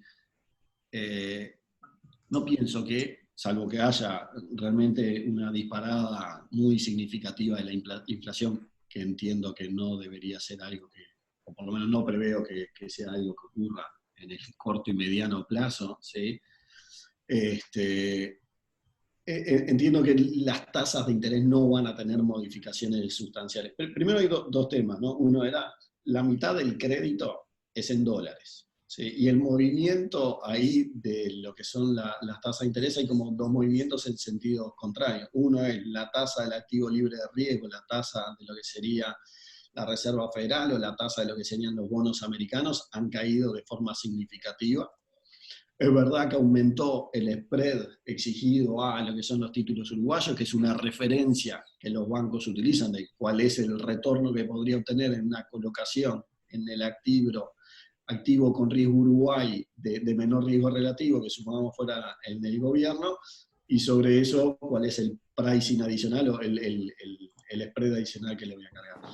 Entonces, realmente en moneda extranjera esos dos efectos se han ido compensando. Entiendo que no hay escenario de modificaciones sustanciales de tasas en el sentido de que se prevean incrementos de las tasas. Las tasas en UI, la misma situación, ya el componente inflación está considerado dentro de lo que es la evolución de las unidades indexadas, tampoco pienso que ahí haya una modificación sustancial en las tasas. Entonces queda básicamente lo que son las tasas en moneda nacional de operaciones en moneda nacional, ¿sí? Y dependiendo de cuál es el segmento, estas variaciones de 1, 2, 3 puntos porcentuales tienen muy poca incidencia sobre el nivel de tasa final en las tasas que sean básicamente de tasas al consumo. Entonces, la incidencia puede estar en aquellos créditos a empresas realizados en moneda nacional donde los márgenes son muy, muy justos, ¿sí? Y básicamente si uno toma como referencia las tasas de las letras de regulación monetaria, bueno, lo que van a ser las tasas de interés a las empresas en moneda nacional se va a mover con la tasa de las letras de regulación monetaria. Y de ahí el Banco Central también ha estado teniendo una acción en la cual no ha estado habilitando suba de esas tasas, ha cortado las letras de regulación monetaria, las emisiones de letras por tasa, para tratar de no convalidar subas mayores, en el entendido de que esta suba de la inflación es de carácter transitorio, derivado fundamentalmente de lo que pueda llegar a ser esta evolución que tuvimos en el tipo de cambio con esta depreciación tan abrupta que se dio en los meses de marzo y abril. En términos de tasas no creo que ahí hayan modificaciones significativas. Respecto de la desdolarización, después del 2002 el marco regulatorio se ajustó para tratar de alguna manera de que los bancos internalizaran los riesgos asociados a lo que eran las operaciones en moneda extranjera para agentes cuyos ingresos no eran en moneda extranjera. La reacción básicamente de los bancos, en parte por ese marco regulatorio, pero fundamentalmente también por lo que fue la experiencia de la crisis, es que a nivel de familias el crédito pasó a ser dado en moneda nacional, y dentro de moneda nacional, fundamentalmente lo que hace volumen al crédito de familia son los créditos hipotecarios, y esos créditos hipotecarios se hacen fundamentalmente en unidades indexadas, ¿sí? Entonces, por el lado de los bancos, se tomaron algunas decisiones regulatorias que incidieron, pero incidieron más por el lado de los activos de los bancos que por el lado de los pasivos de los bancos. Por el lado de los pasivos de los bancos, en su momento lo que se hizo con el impuesto, con el establecimiento del impuesto a la renta de personas físicas, era tratar de generar un incentivo respecto de tener una alícuota del impuesto diferenciada para la moneda nacional y la moneda extranjera, siendo más bajo en moneda nacional que en moneda extranjera, y también con las operaciones en moneda extranjera que podían tener IVA y las de moneda nacional que pudieran no tener IVA, como forma de afectar. De todas maneras, esas medidas, ¿sí?, que son en el margen, no han logrado cambiar lo que es la conducta de los uruguayos, ¿sí?, donde seguimos con ese nivel de dolarización del 80% de los depósitos de los bancos son básicamente en dólares. Entonces, hay potencialmente un incremento de lo que son los depósitos a plazo en moneda nacional del sistema bancario, pero que no está asociado a un cambio de básicamente los depositantes, sino que es consecuencia de un cambio regulatorio, de un nuevo marco regulatorio establecido en relación a las exigencias de liquidez, que ha forzado en muchos casos a los bancos a la emisión de certificados de depósitos en UI a largo plazo, que son adquiridos por las AFAPs, y que los bancos lo utilizan para dar cumplimiento a una exigencia regulatoria, fundamentalmente, y en forma muy marginal para fondear operaciones a mediano y largo plazo en moneda nacional, ¿sí? Entonces, el marco regulatorio y el marco legal ha tomado algunos pasos tendientes a la desdolarización. Claramente esos pasos no fueron y no son suficientes para lograr la desdolarización. Sigue siendo un desafío grande, sobre todo para lo que hace a la capacidad del sistema bancario, como decía Julio, de poder incrementar lo que es los créditos que dan en moneda nacional, que están restringidos básicamente a su capacidad de captación de depósitos. Y después lo último, que es el tema de los buró. Hoy en día los bancos tienen, ¿sí?, un acceso a información muy amplio, que incluye los buró de créditos, ¿sí? Y que son ampliamente utilizados. Yo creo que ahí es como decía Julio antes, los bancos necesitan una tecnología de costos significativamente más barata que la que tenían para poder acceder al otorgamiento de créditos de montos relativamente pequeños. En el pasado los bancos lo que hicieron es básicamente permitir que terceros hicieran esas operaciones, y los grupos bancarios lo que hicieron fueron compraron a esos terceros, porque era el mecanismo de costo-beneficio más eficiente para acceder a esos agentes. Si uno piensa el día de hoy, yo creo que el Uruguay y el sistema financiero, pero el Uruguay en general, tiene un desafío grande, pero bien posible de alcanzar, basado en las innovaciones financieras y en las tecnologías, que requieren que los marcos regulatorios y legales también se ayornen a lo que son esas nuevas tecnologías, para poder conseguir acceder a un espectro mucho más amplio de la población, con niveles de costos que permitan efectivamente hacer esas operaciones, ¿sí?, dado que la tecnología tradicional de los bancos es muy costosa como para poder acceder a un conjunto muy amplio de población, porque el costo fijo realmente hace inviable hacer esa operación. No, nada. Agustín. Ok. Julio, dale. Bueno, no, cortito con respecto a las dos primeras preguntas, la de tasas y a lo que señalaba Tono sobre el ahorro en unidades indexadas, pues creo que ambas cosas están relacionadas. Me imagino que la pregunta sobre las tasas de interés refería al panorama internacional, no solamente específico de Uruguay. Yo creo que estamos en un mundo de tasas de interés bajas que va a continuar así en el corto plazo. En ese sentido lo veo de manera similar a Fernando. Más allá del COVID, si la pandemia genera efectos permanentes sobre la productividad en el mundo, digamos, que combinado con la enorme inyección fiscal y monetaria que se ha utilizado para tratar de mitigar los efectos de la pandemia, puede eventualmente generar presiones inflacionarias, es posible, y eso eventualmente llevar a un escenario de tasas de interés distintas en los próximos años de lo que tuvimos en la última década, también es posible, pero no inmediato. O sea, no es una cosa que vaya a ocurrir ni en 2020 ni en 2021.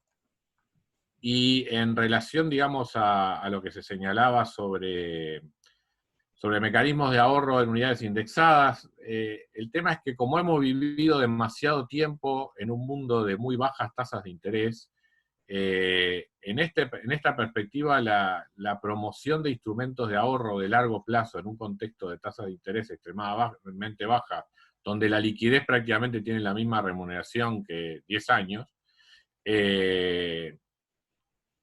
hace que justamente, o sea, haya un incentivo a que el ahorro esté en forma muy líquida o muy volcada hacia el corto plazo. Y ahí, en ese horizonte de tiempo muy corto, la unidad indexada es extremadamente volátil como herramienta de inversión.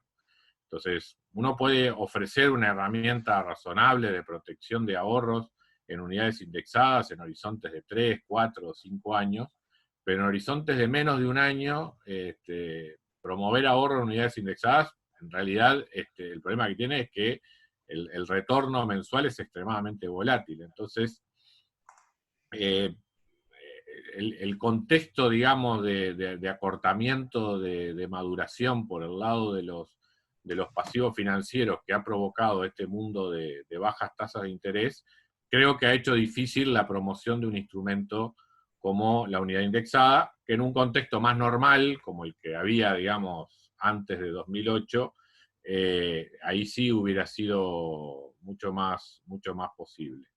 En el último caso, el problema que está en el ahorrista uruguayo es su desconfianza por la moneda nacional, que bueno, está relacionado al hecho de tener un diferencial permanente de inflación respecto del mundo industrializado. Y eso, bueno, eso no lo puede resolver el sistema financiero, es una cuestión de macroeconomía y de estabilidad tanto de las finanzas públicas como monetaria de Uruguay. Sí, cortito nomás. No solo desarrollado, ¿no? Hasta el altura Uruguay está con tasa de inflación casi supera cualquier país hasta el tercer mundo en desarrollo, ¿no? Creo que estamos en el lugar 120 del mundo en inflación. No voy a entrar al tema de tasa y eso, comparto básicamente lo que dijeron. Lo que sí quisiera retomar, y que tiene que ver con la pregunta tercera de los buró indirectamente, que hacía referencia a lo que planteaba Julio y Fernando. O sea, nosotros tenemos costos transaccionales en el sistema financiero que son, y en nuestro mercado, que es verdad que son elevados. Ahí hay de pequeñas cosas como para cambiar, que son de costos transaccionales que no tienen sentido, y algunas más estructurales, ¿no? Una, por ejemplo, yo no iba a referir a lo de fideicomiso de garantía, pero un fideicomiso de garantía, si lo quiero desarmar, me sale un costo, no sé, si tengo un fideicomiso de 10 millones de dólares y lo quiero desarmar, una garantía que tengo ahí, me sale 50 o 60 mil dólares de desarmarlo, y si tuviera solo hipoteca, me saldría 3 mil pesos, porque desarmar un fideicomiso es como gasarlo, entonces, cosa que no ocurre en una hipoteca. Pequeños detalles de eso, hay un montón todavía en costos transaccionales micro en nuestra regulación del funcionamiento de nuestro mercado de transacciones, que son muy elevados.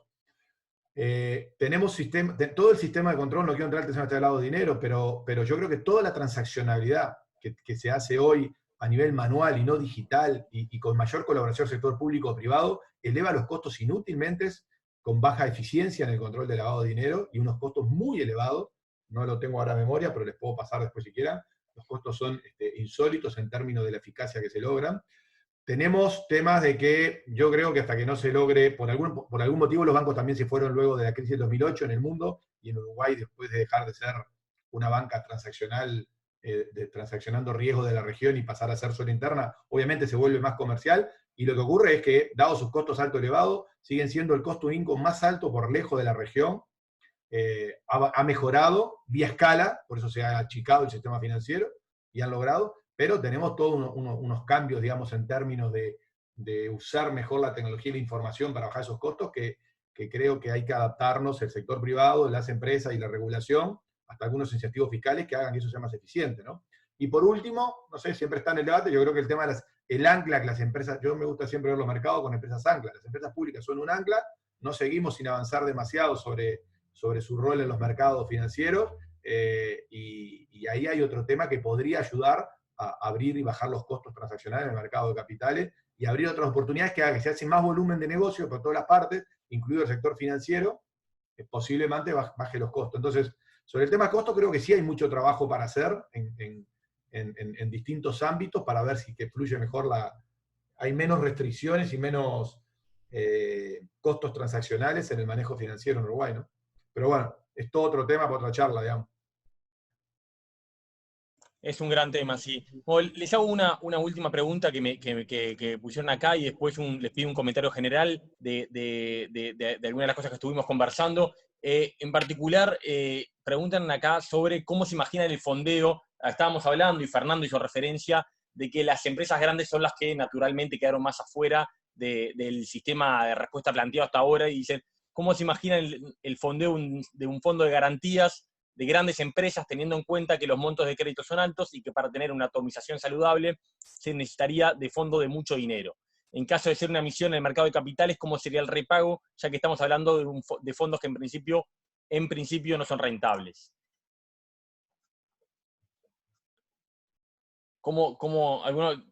¿Alguna pista de cómo se podría fondear algo así, Julio? No, o sea, a ver, posibilidades de fondeo yo creo que existe, digamos, en los inversores institucionales. No estoy tan seguro de que no sea rentable. Tiene que ver más que nada con los temas que señalaba Fernando, o sea, qué evaluación crediticia se puede hacer, digamos, de muchas de esas empresas, si son empresas que están mal por el virus o eventualmente estaban mal estructuralmente, pero ahí es, digamos, ahí básicamente es un problema de diseño del instrumento, de cómo se comparten los riesgos entre los distintos actores involucrados, o sea, ya sea instituciones financieras que generan los créditos, inversores que participan de esos créditos y el Estado que eventualmente ofrezca algún tipo de garantía, pero eso lo puede mitigar el propio diseño. Yo creo que recursos hay,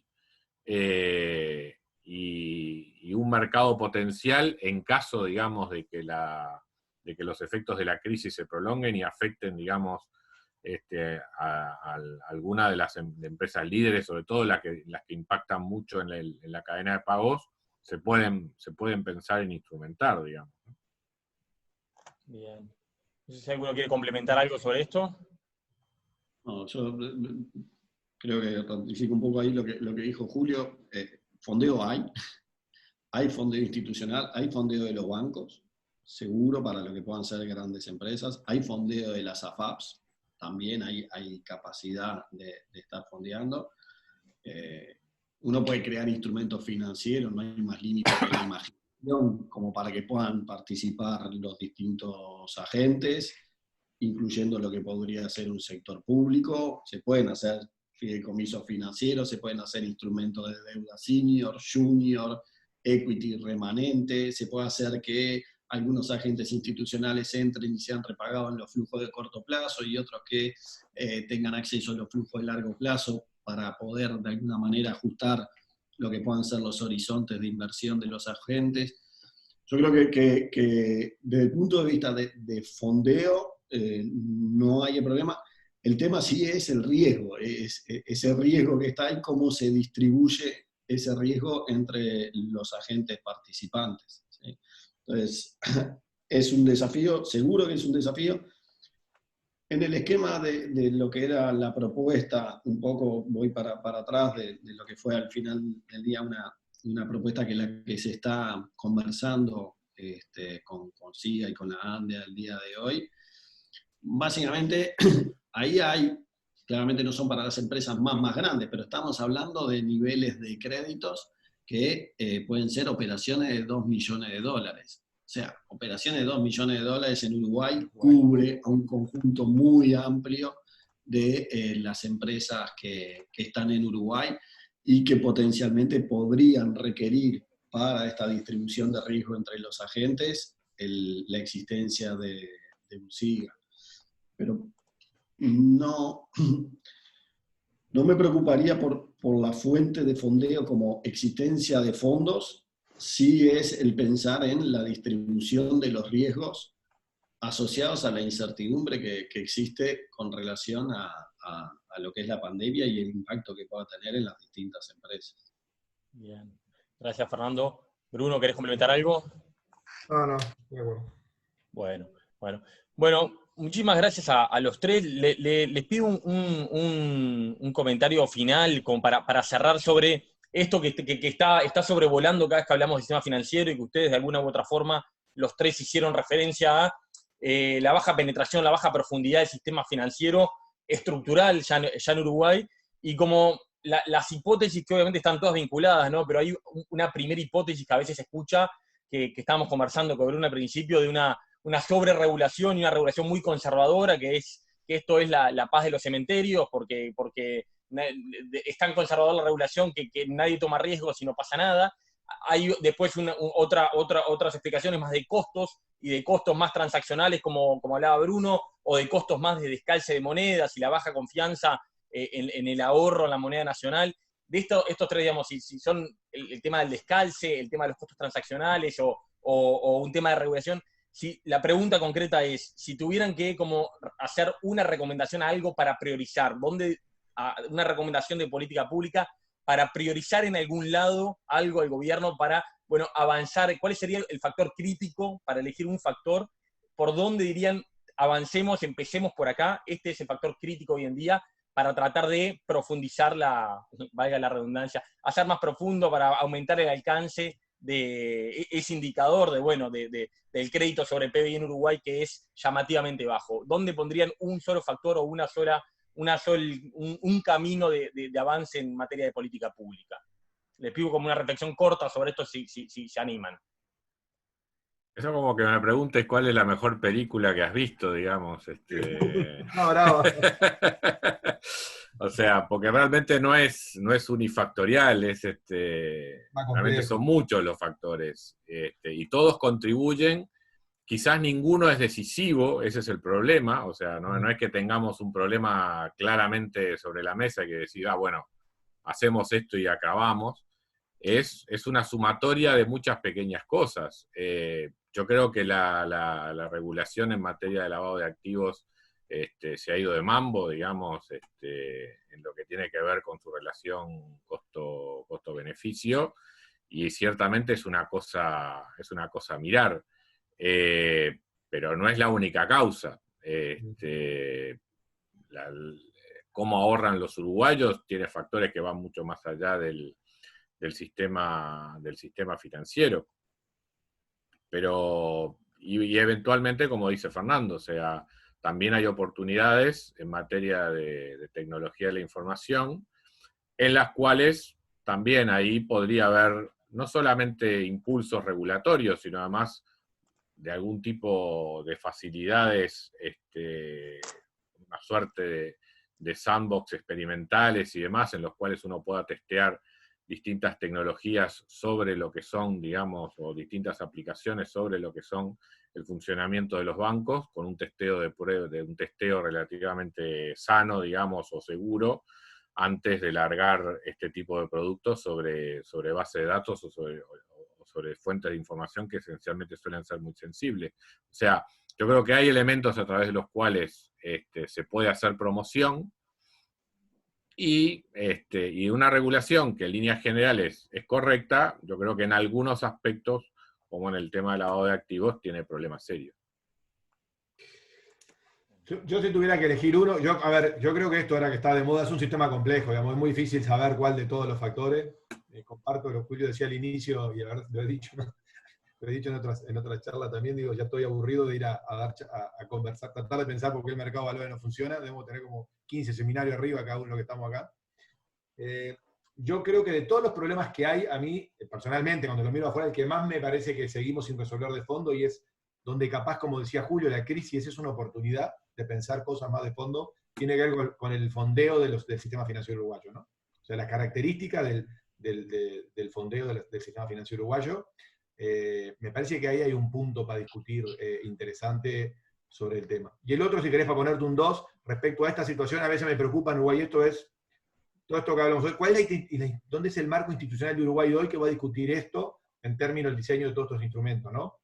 Capaz que está bien de claro, pero Uruguay tiene a veces algunos problemas sobre a quién le corresponde hacer esto, que ha habido depende de cada gobierno, cada uno ha tomado distintas decisiones.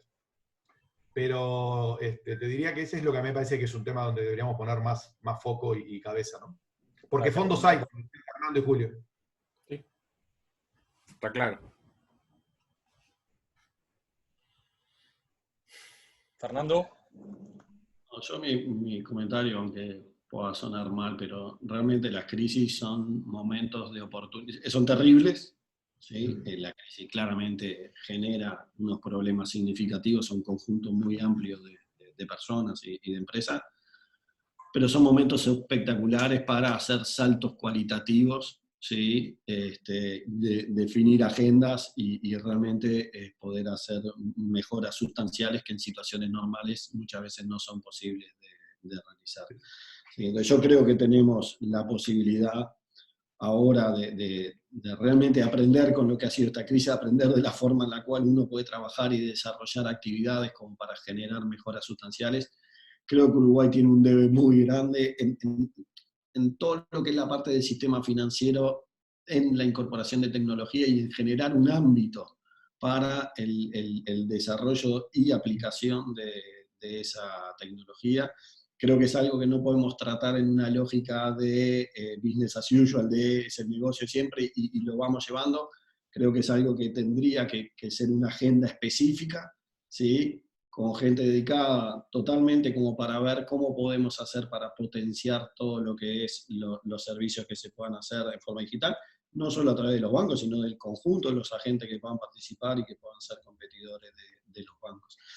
El único reflexión final es, yo sigo pensando que igual parte de la restricción de lo que es los créditos sin moneda nacional está dado por la demanda fundamentalmente. Los bancos, en caso de tener necesidad de fondeo en moneda nacional, al día de hoy cuentan con una fuente importante de financiamiento de mediano y largo plazo, que son las AFAPs, a través de emisión de certificados de depósito de mediano y largo plazo. Entonces, es verdad que hay un tema estructural en el financiamiento de los bancos. La duda que tengo ahí en cuanto a la lógica del enfoque es si es un problema por el lado de los bancos, de los incentivos que generan por el lado de la captación, o es un problema por el lado de la colocación de los fondos. Y los bancos lo que van a hacer es van a ajustar el fondeo en la medida en que entiendan que tienen necesidad, porque existe una demanda de créditos suficiente como para que los fondos que tengan los bancos no alcancen y por ende tengan que salir a buscar financiamiento. Entonces, creo que en esta lógica de la inserción del sistema o de la penetración del sistema financiero en la economía uruguaya, creo que hay un elemento importante y quizás está bastante ligado a lo que mencionaba un poco Bruno al inicio del esquema de garantía más general, más por fuera del SIGA, una lógica de cómo de alguna manera generar condiciones para que haya más sujetos, ¿sí?, de crédito con posibilidades de demanda efectiva de fondos al sistema bancario, que obliguen necesariamente al sistema bancario a buscar un financiamiento que le permita hacer frente a esas demandas. Hoy no tenemos esa demanda, no tenemos esa necesidad de buscar fondeo alternativo al fondeo que tienen los bancos al día de hoy. Bueno, muchísimas gracias. Simplemente, Fernando... bueno, está bien. Dale, no quiero llevarlo más tiempo. No, simplemente acotando lo que decía Fernando. Si uno lo piensa, a ver, a nivel agregado, ¿uno para qué se endeuda o para qué se financia? Para lo que es el stock de capital o la acumulación de capital de la economía, tanto capital físico como capital humano.